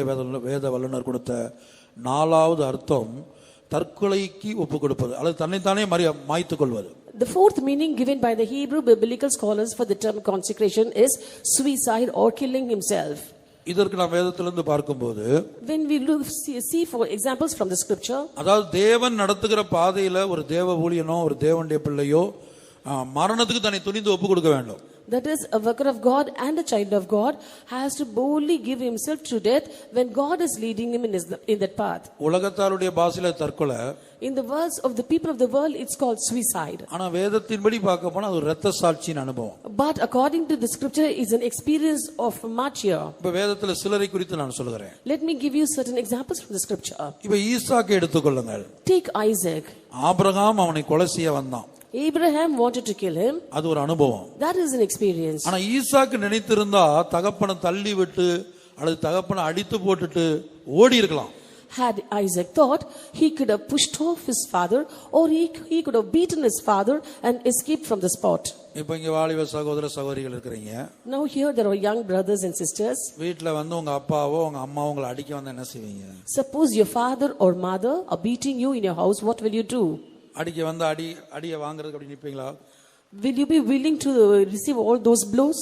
ஒன்னு ஓடுவீங்க, either you will run away, இல்ல மீறி வந்தா பிடிச்சு தள்ளுவீங்க, or in case they come closer you will push them, இல்ல அவங்க ஒரு அடி அடிச்சா நீங்க ரெண்டு குத்துவீங்க, or if they give you one beating you will punch them twice. இப்படிதான் நடக்கும். This is the thing that will happen. ஆனா ஈசாக்கு என்ன செய்யல? இது ஒண்ணுமே செய்யல. But Isaac did nothing of this sort. அவனுக்கு தெரிகிறது, he knew நம்மள தான் அவர் பலி செலுத்த போறார். he is going to offer me as sacrifice. ஏற்கனவே சந்தேகம் வந்தாச்சு. Already he had a doubt. அதான் நெருப்பு இருக்குது, கட்டை இருக்குது, ஆட்டுக்குட்டி எங்கப்பான்னு கேக்குறாரு. That is why he said unto his father, there is fire and there is wood, where is the lamb? இவர் ஒன்னதாம்பா வெட்ட போறேன்னு சொல்லல. He never said I am going to kill you. ஏன்னா இவருக்கு பயம், ஒன்னதான் வெட்ட போறேன்னா பாதியிலே ஓடிடுவாரோ. For he had a fear, if I say I am going to kill you, he might run off in the way. ஆனா ஈசாக்கு அப்படி அல்ல. But it was not so with Isaac. அப்ப பலிபீடத்தை கட்டி இவரை பிடிச்சு படுக்க வைக்கும்போது அப்ப என்ன செஞ்சிருக்கலாம்? தப்பிச்சு ஓடி இருக்கலாம்.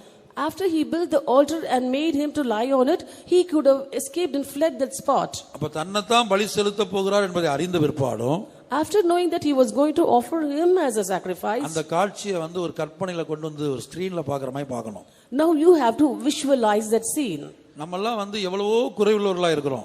We are so much short of all those things. சீயோனை சுதந்தரிக்க போற தேவஊழியர்களாகிய நாங்களா இருக்கட்டும், புதிய எருசலேமாய் மாற போகிற தேவ ஜனங்களாகிய நீங்களா இருக்கட்டும், and we who are workers of God who are going to inherit Zion, and you the believers and people of God who are going to inherit New Jerusalem, தன்னைத்தானே மரணத்துக்கு மனப்பூர்வமாய் ஒப்பு கொடுத்தான் ஈசாக்கு. Isaac had wholeheartedly yielded himself for death. அவன் அந்த இடத்துல தப்பிக்கணும் நிச்சயமா தப்பித்திருக்கலாம். If he had wanted to escape from that place, certainly he could have done it. தேவப்பட்ட என்னையா வெட்ட வர்ற வேணா உன்னைய பலி செலுத்துறேன்னு சொல்லி தகப்பனை பலி செலுத்திருக்கலாம். He could have also said, are you going to kill me? No, I'll kill you and offer you as a sacrifice. Saying so, he could have killed his father. இன்றைக்கு உலகத்துல எத்தனையோ செய்தித்தாள்களை படிக்கிறோம். Today in the newspapers daily we read such news. தகப்பனை கொலை செய்த மகன், The son who killed the father, தாயை கொலை செய்த மகள், and the daughter who killed the mother. உலகத்துல செய்தித்தாள் எத்தனையோ விஷயம் வருது. So many matters of such sort are coming in the newspapers. ஆனா ஈசாக்கை பொறுத்த வரைக்கும் தன்னை பலியாக ஒப்புக்கொடுக்கிறான். But as far as Isaac was concerned, he offered himself as a sacrifice. அதான் பிரதிஷ்டை என்கிற வார்த்தைக்கு நாலாவது அர்த்தம். That is a fourth meaning for the term consecration. இன்னொரு நபரை சொல்லுகிறேன். Let me tell you of another person. சவுலுடைய ஆயுததாரி, The armor bearer of Saul. இப்ப சவுலுடைய ஆயுததாரி என்ன செய்றான்? சவுல் சொல்றான் என்னைய குத்தி போடுன்னு சொல்றான். The Saul said unto his armor bearer, you slay me. விருத்த சேதனம் இல்லாதவருடைய கையில நான் சாகக்கூடாது. I should not die in the hands of the uncircumcised. என்னை குத்தி போடுன்னு சொல்றான். He says, thrust me through. அந்த ஆயுததாரி சவுலோடையே இருந்து சவுலுடைய எல்லா காரியம் அவனுக்கு தெரியும். The armor bearer was always along with Saul and he knew in and out of Saul. நான் பல சந்தர்ப்பத்துல பல நாட்கள் இதை நான் தியானித்து பார்த்திருக்கிறேன். On many instances, on many days, I have meditated this passage. அவனுடைய சுபாவம் அவ்வளவு ஆச்சரியமான ஒரு சுபாவம். His nature is to be appreciated. Saul கூட இருந்தே சவுலுக்கு பொல்லாத ஆவி பிடிச்சது அவனுக்கு தெரியும். He was always with Saul and he knew that Saul was being tormented by an evil spirit. தேவனுடைய ஆவி சவுலை விட்டு நீங்கினது இவனுக்கு தெரியும். He also knew that the spirit of the Lord had departed from Saul. தேவன் அவனை விட்டு விலகிட்டாருங்கிறதும் தெரியும். He also knew that God himself had departed from Saul. அவன் கூடவே சவுல் கூடவே இருக்கிறதுனால சவுலுடைய சகல பலவீனங்களும் தெரியும். As he was always with Saul, he knew all the weaknesses of Saul. ஒரு சந்தர்ப்பத்துல சவுல் சொல்றான் விருத்த சேதனமுள்ளவருடைய கையில நான் சாகக்கூடாது, என்னை குத்தி போடுன்னு சொல்றான். In an instant, Saul said, you have to thrust me through or else I will die in the hands of the uncircumcised. என்னை குத்தி போடுன்னு சொல்றான். He says, thrust me through. நமக்கு படிக்கிறோம் அவனுடைய ஆயுததாரி மிகவும் பயப்பட்டதினால். And we read that his armor bearer was sore afraid. அபிஷேகத்தை இழந்த சவுலை குறித்து குத்துவதற்கு அவன் குத்த சொல்லியும் குத்துவதற்கு ஆயுததாரி மிகவும் பயப்பட்டானாம். The armor bearer of Saul was sore afraid to kill or thrust through Saul who had lost his anointing. இன்றைக்கு அபிஷேகம் பண்ணப்பட்ட சீயோனா இருக்கட்டும், அபிஷேகம் பண்ணப்பட்ட எருசலேமா இருக்கட்டும், ஒருவருக்கு விரோதமாய் ஒருவர் துணிகரமாக நாம் குற்றங்களை சுமத்துறோம், குத்துறோம், வார்த்தைகளால குத்துகிறோம். Today be it anointed believers who are New Jerusalem and anointed workers of God who are Zion, presumptuously and boldly we are thrusting one another. யார் என்னை குத்துங்கன்னு சொல்லாமலே நம்ம குத்துறோம். Without no one calling, come and thrust me, we are thrusting them. குத்துங்கன்னு சொல்லி குத்துறது இல்ல. Not because they are calling us to thrust, we are thrusting. ஐயோ என்னை குத்திராதீங்க குத்திராதீங்கன்னு கத்துனாலும் குத்துறோம். Even though we scream aloud saying, don't pierce me, don't thrust me, yet we go and thrust them. பயப்படுறது இல்ல. We do not fear. வார்த்தைகளால் குத்துகிறோம். We are thrusting them with our words. கிரியைகளால் குத்துகிறோம். We are piercing them with our deeds. காயப்படுத்துகிறோம். We are wounding them.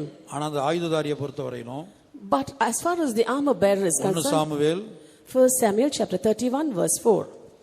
Then said Saul unto his armor bearer, draw thy sword and thrust me through therewith, lest these uncircumcised come and thrust me through and abuse me. But his armor bearer would not, for he was sore afraid. Therefore Saul took a sword and fell upon it. தன் ஆயுததாரியை நோக்கி, அந்த விருத்த சேதனம் இல்லாதவர்கள் வந்து என்னை குத்தி போட்டு என்னை அவமானப்படுத்தாதபடிக்கு நீ உன் பட்டயத்தை உருவி என்னை குத்தி போடு என்றான். அவனுடைய ஆயுததாரி மிகவும் பயப்பட்டதினால் அப்படி செய்ய மாட்டேன் என்றான். அப்பொழுது சவுல் பட்டயத்தை நட்டு அதின் மேல் விழுந்தான்.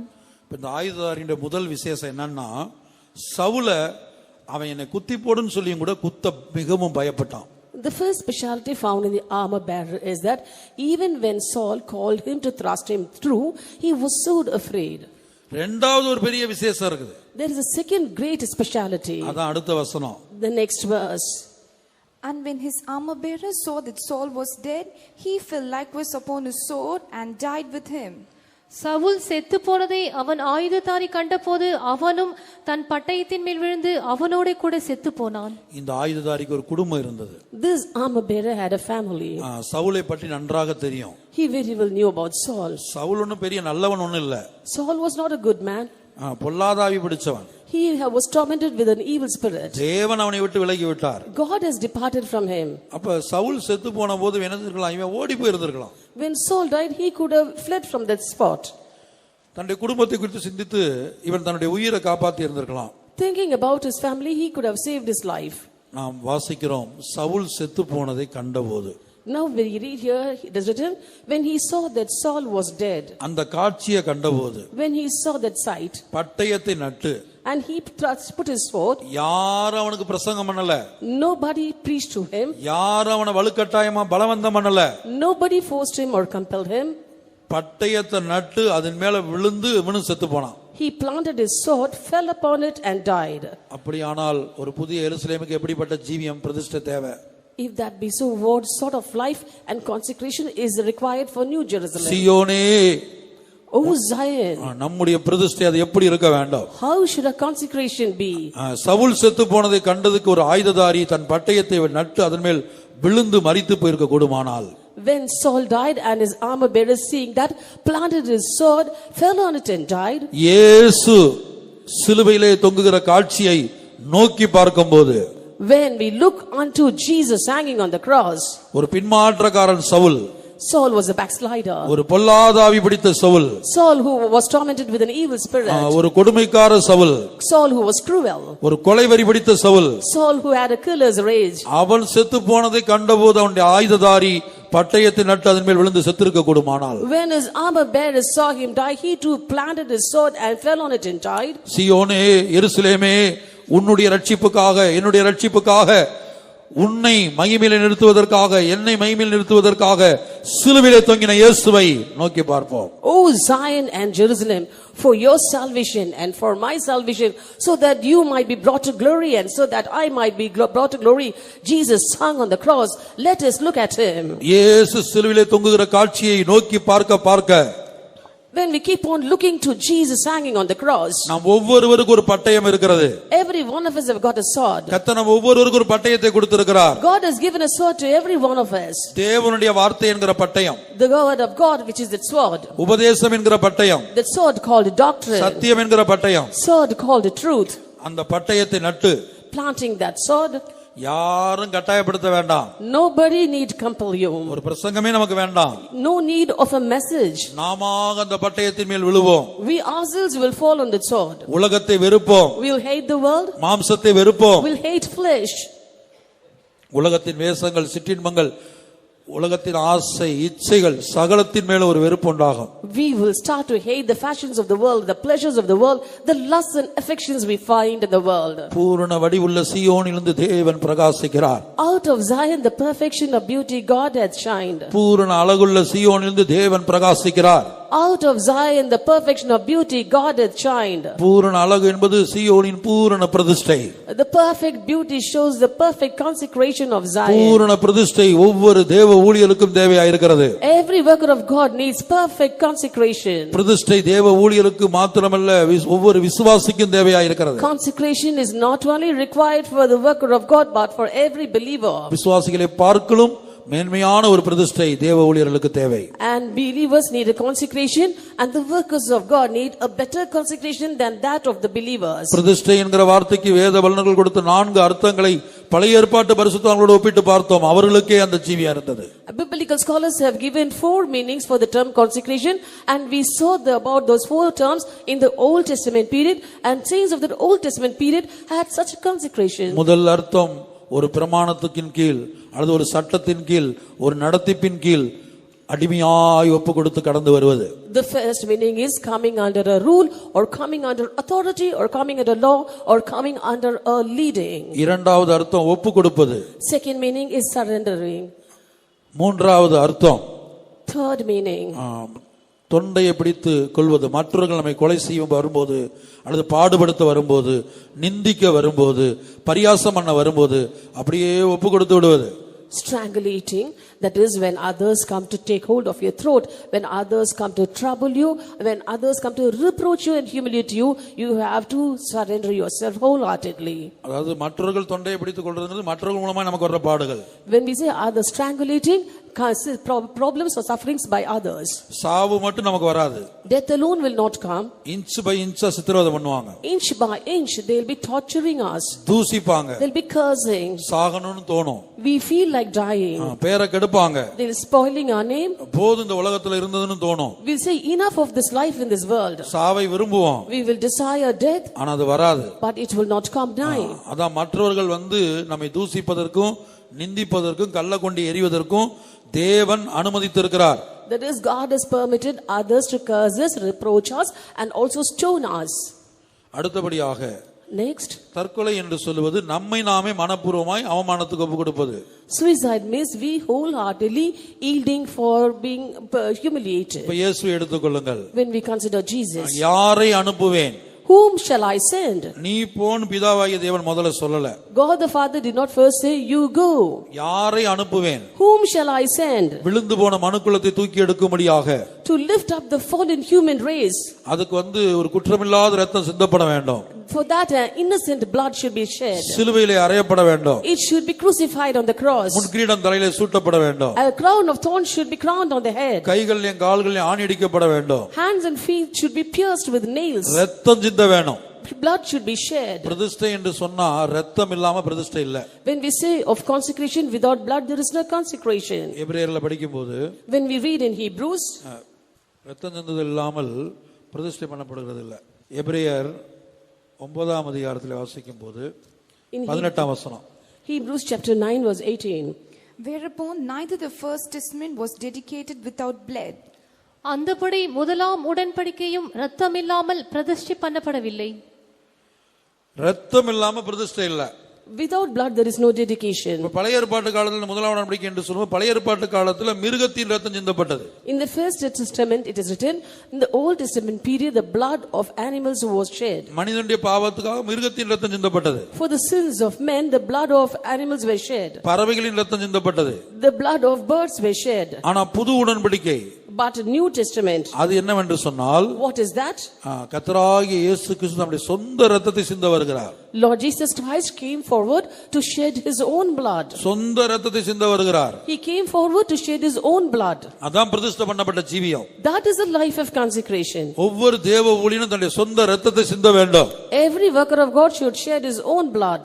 நம்முடைய ரத்தம் வெளியேற வேண்டும். Our blood should come out. தேவ சமூகத்தில் நம்ம ரத்தம் சிந்த வேண்டும். We should shed blood in God's presence. ஜெபிக்கும் போது, When we pray, உபவாசிக்கும் போது, when we fast, கண்ணீர் விடும் போது, when we shed tears, கண் விழிக்கும் போது, when we stay awake, வியர்வை துளிகள் மூலமாக. by our sweat.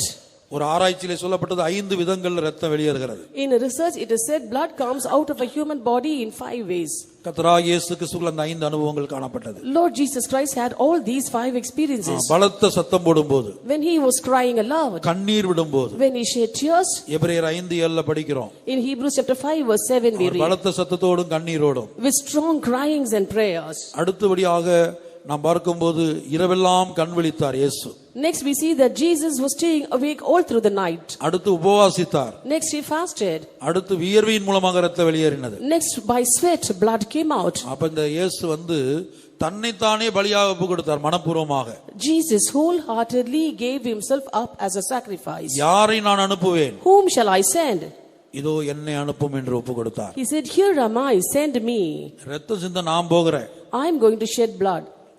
சிலுவையில் அறையப்பட நான் போறேன். I am going to die on the cross. ஜனங்களுடைய மீட்புக்காக, for the redemption of people, ஜனங்களுடைய பூரணத்துக்காக, for the perfection of the people, சியோனுக்காக, for Zion, எருசலேமுக்காக, for Jerusalem. விழுந்து போன மனுக்குலத்திலிருந்து ஒரு சியோன் உருவாக வேண்டும். And from the fallen human race Zion should be formed. எருசலேம் உருவாக வேண்டும். New Jerusalem should be formed. சியோன் எருசலேம் கட்டப்பட வேண்டும். Both Zion and Jerusalem should be built up. என் சொந்த இரத்தத்தை நான் சிந்துகிறேன். I am shedding my own blood. இயேசு புறப்பட்டு வந்தார். Jesus came. அதான் பிரதிஷ்டையின் பூரண அனுபவம். That is the perfect experience of consecration. பிரதிஷ்டையிலே இரத்தம் சிந்துகிற அனுபவம் இருக்கிறது. There is an experience of shedding blood in consecration. இந்த இரத்தம் மற்றவர்கள் மூலமாக நமக்கு வாழ்க்கையில சிந்தப்படலாம். And this blood might be shed in our life by others. அடுத்து நாமே மனப்பூர்வமாக ரத்தம் சிந்தப்பட ஒப்பு கொடுக்கலாம். Next, we ourselves wholeheartedly might surrender for our blood to be shed. நாம் எல்லாரும் கண்களை மூடுவோம். Let us all close our eyes. பூரண வடிவுள்ள சீயோனிலிருந்து தேவன் பிரகாசிக்கிறார். Out of Zion, the perfection of beauty, God hath shined. சீயோனின் அந்த பூரண வடிவு, பூரண அழகு என்பது ஒரு மெய்யான தேவ ஊழியனின் பூரண பிரதிஷ்டையை வெளிப்படுத்துகிறது. The perfect beauty of Zion reveals the perfect consecration in a true man or a worker of God. இந்த வார்த்தைகளை கேட்கிற ஒரு தேவ ஊழியருடைய வாழ்க்கையில் இந்த பிரதிஷ்டை ஒருவேளை இல்லாமல் இருக்கக்கூடும். The worker of God who is listening to these words of God might not be having the consecration for Zion now. பழைய ஏற்பாட்டு விசுவாசிகளுடைய பழைய ஏற்பாட்டில் காணப்பட்ட தேவனுடைய பிள்ளைகளுடைய பிரதிஷ்டையோடு ஒப்பிடும்போது ஒரு விசுவாசிக்கு அந்த பிரதிஷ்டை எனக்குள் இல்லையா என்று தோன்றக்கூடும். When comparing the consecration of Old Testament saints, a believer might think that such a consecration is not found in his own life. நாம் தேவ சமூகத்திலே நம்முடைய நிலவரங்களை ஒத்துக்கொள்வோம். Let us acknowledge our present state in God's presence. ஆண்டவரே, எனக்கு அப்படிப்பட்ட பிரதிஷ்டை இல்லையே என்பதை ஒவ்வொரு ஊழியரும், பிரதிஷ்டையிலே குறைவுள்ள ஒவ்வொரு ஊழியரும் மனங்கசந்து தேவ சமூகத்திலே ஒத்துக்கொண்டு அறிக்கையிடுவோம். Let every worker of God we bitterly acknowledge in God's presence that they do not have such consecrations right now. விசுவாசிகளும் கூட அந்த வேசியை நோக்கி பார்க்க வேண்டும். Believers too should look onto that harlot. அந்த ராகாப் என்கிற வேசிக்கு அப்படிப்பட்ட கீழ்ப்படிதல் இருந்ததே. Oh, that Rahab harlot had such an obedience. அந்த பிரமாணத்துக்கு கீழ்ப்பட்டிருந்தாலே, She was under that law. தான் மாத்திரமல்ல தன்னுடைய குடும்பத்தாரே அந்த கட்டுப்பாட்டுக்குள்ள வைத்திருந்தாலே. Not only herself, she had brought her whole family under that law. இன்றைக்கு விசுவாசிகள் பிள்ளைகளை ஏன் கூட்டத்துக்குள்ளன்னு சொன்னா, ஜெபத்துக்கு ஏன் எழும்புறேன்னு சொன்னா எனக்கு தெரியாதுன்னு சொல்றாங்க. When we ask believers today, why didn't your children come for the prayers and meetings, the answer by them is, I don't know. தங்களுடைய பிள்ளைகளை தங்களுடைய கட்டுப்பாட்டுக்குள்ள அநேகருக்கு வைக்க முடியவில்லை. Many people cannot bring their children under their control. ஆனா வேசிக்கு அது முடிந்தது. But it was possible for that harlot. அந்த வேசி பாருங்க, தன்னுடைய வீட்டில் உள்ள எல்லாரையும் தன்னுடைய கட்டுப்பாட்டுக்குள்ள வைத்திருந்தாள். We can look that harlot had brought all the people in a family under her control. ஒருத்தர் வீட்டை விட்டு வெளியே போக கூடாது. Not even a single person should leave the house. எதற்கும் போக கூடாது. They should not go out of the house for any cause. ஸ்கூலுக்கு போணுமா, காலேஜுக்கு போணுமா, வேலைக்கு போணுமா, எதுக்கும் வேண்டாம். Should he go to school or college or for job? No, he should not go for any reason. உயிர் பிழைக்க வேண்டுமா? Do you want to survive? ஜீவன் தப்ப வேண்டுமா? Do you want your life? அக்னிக்கிரையாக்கப்பட்ட பட்டணத்திலிருந்து தப்பித்துக் கொள்ள வேண்டுமா? Do you want to escape from the destruction for that to come upon the city by fire? பிரமாணத்தின் கீழ் கடந்து வர வேண்டும். You have to come under the law. ஒரு அதிகாரத்தின் கீழ் கடந்து வர வேண்டும். You have to come under authority.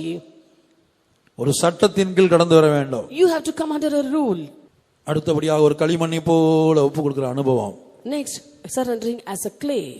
ஆண்டவரே, நீர் எந்த பாதையில் நடத்தினாலும், Lord, whatever the path that you may lead me. அந்த சாத்ராக், மேசாக், ஆபேத்நேகோ சொன்னது போல, As Shadrach, Meshach and Abednego said, எங்கள் தேவனாகிய கர்த்தர் எங்களை விடுவிக்க வல்லவராய் இருக்கிறார். the Lord our God is able to deliver us. ஒருவேளை விடுவிக்காமல் போனாலும் சரி, If he does not deliver us, அவர்தான் எங்களுடைய தேவன். yet he is our God. அந்த ரூத்துடைய ஒப்புக்கொடுத்தலை பாருங்கள். Look at the commitment of Ruth.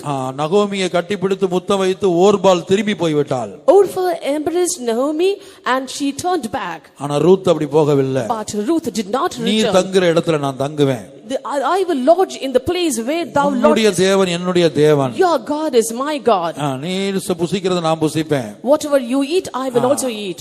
உன்னை நான் பின்பற்றுவேன். I will follow you. மரணமே இல்லாம உன்னை என்னை வேற ஒண்ணும் பிடிக்க முடியாது. Only death can separate you and me and nothing else. உன்னுடைய தேவன் என்னுடைய தேவன். Your God is my God. உம்மை விட்டு திரும்பி போவதை குறித்து என்னிடத்துல பேச வேண்டாம். Do not speak to me about turning back from you. அந்த அளவுக்கு ஒப்பு கொடுத்திருந்தாள். To that extent she was committed.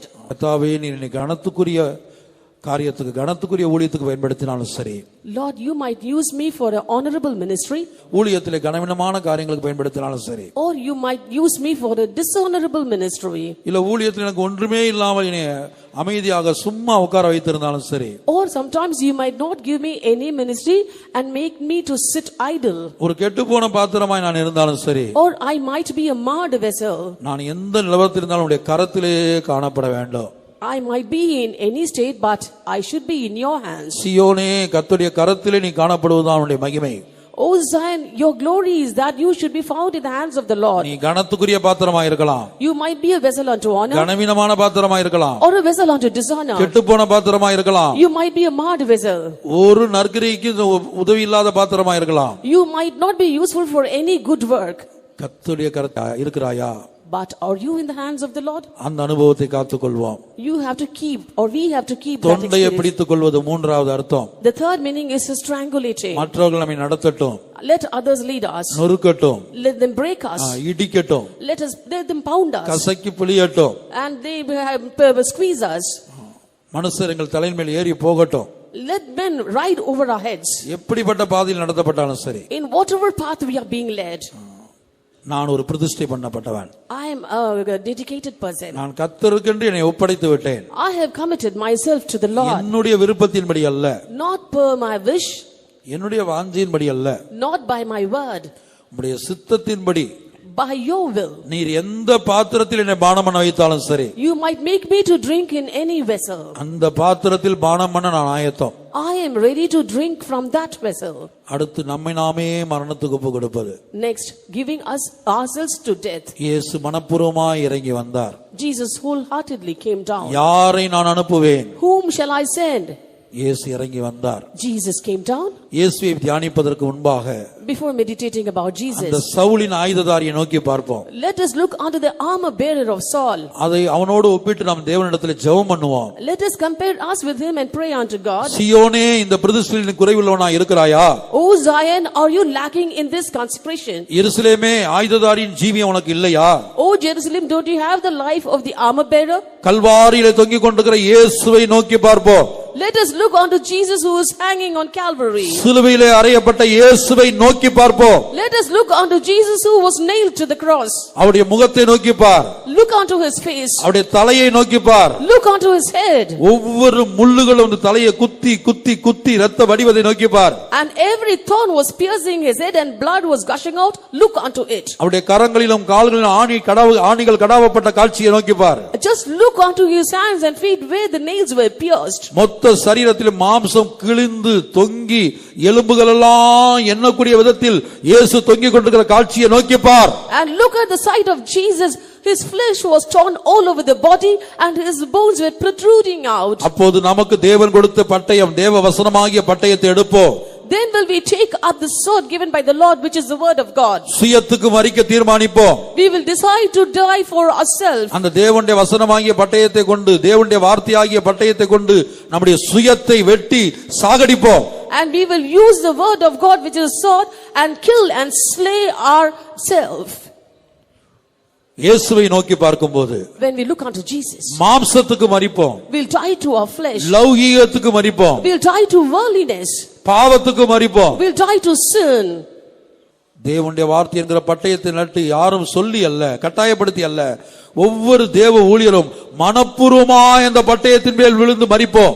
Not by constraint, but every worker of God will wholeheartedly plant the sword that is the word of God and fall on it and die. சிலுவிலே அறையப்பட்ட இயேசுவை நோக்கி பார்க்க கர்த்தர் ஒவ்வொரு தேவ ஊழியருக்கு, இந்த வார்த்தைகளை கேட்டுக் கொண்டிருக்கிற ஒவ்வொரு தேவ ஊழியருடைய கண்களுக்கு முன்பாக பிரத்யட்சமாக சிலுவிலே அறையப்பட்ட இயேசு, சிலுவிலே தொங்கிக் கொண்டிருக்கிற இயேசு தெரிவாராக.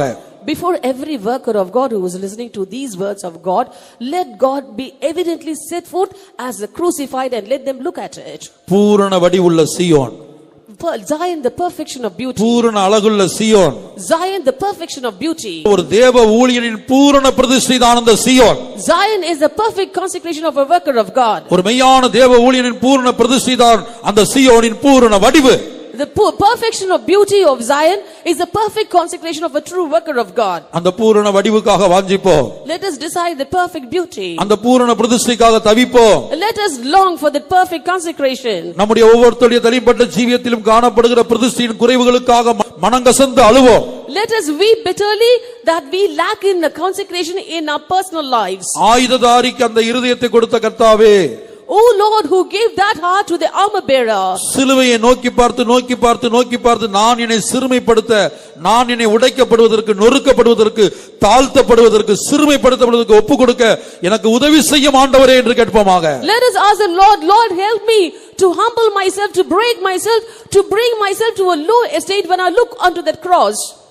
தாமே அந்த பூரண வடிவு ஆகிய சீயோன், அந்த பூரண அழகுள்ள சீயோனின் அனுபவம் இந்த வார்த்தைகளை கேட்கிற ஒவ்வொரு தேவ ஊழியர்களுக்குள்ளும் அந்த பூரண சீயோனின் பூரண பிரதிஷ்டை உருவாக தேவன் தாமே, திரித்துவ தேவன் தாமே ஒவ்வொரு தேவ ஊழியருக்கும் உதவி செய்வாராக. Let the triune God help every worker of God who is listening to these words of God, so that the perfection and beauty and the perfect consecration be formed in their lives.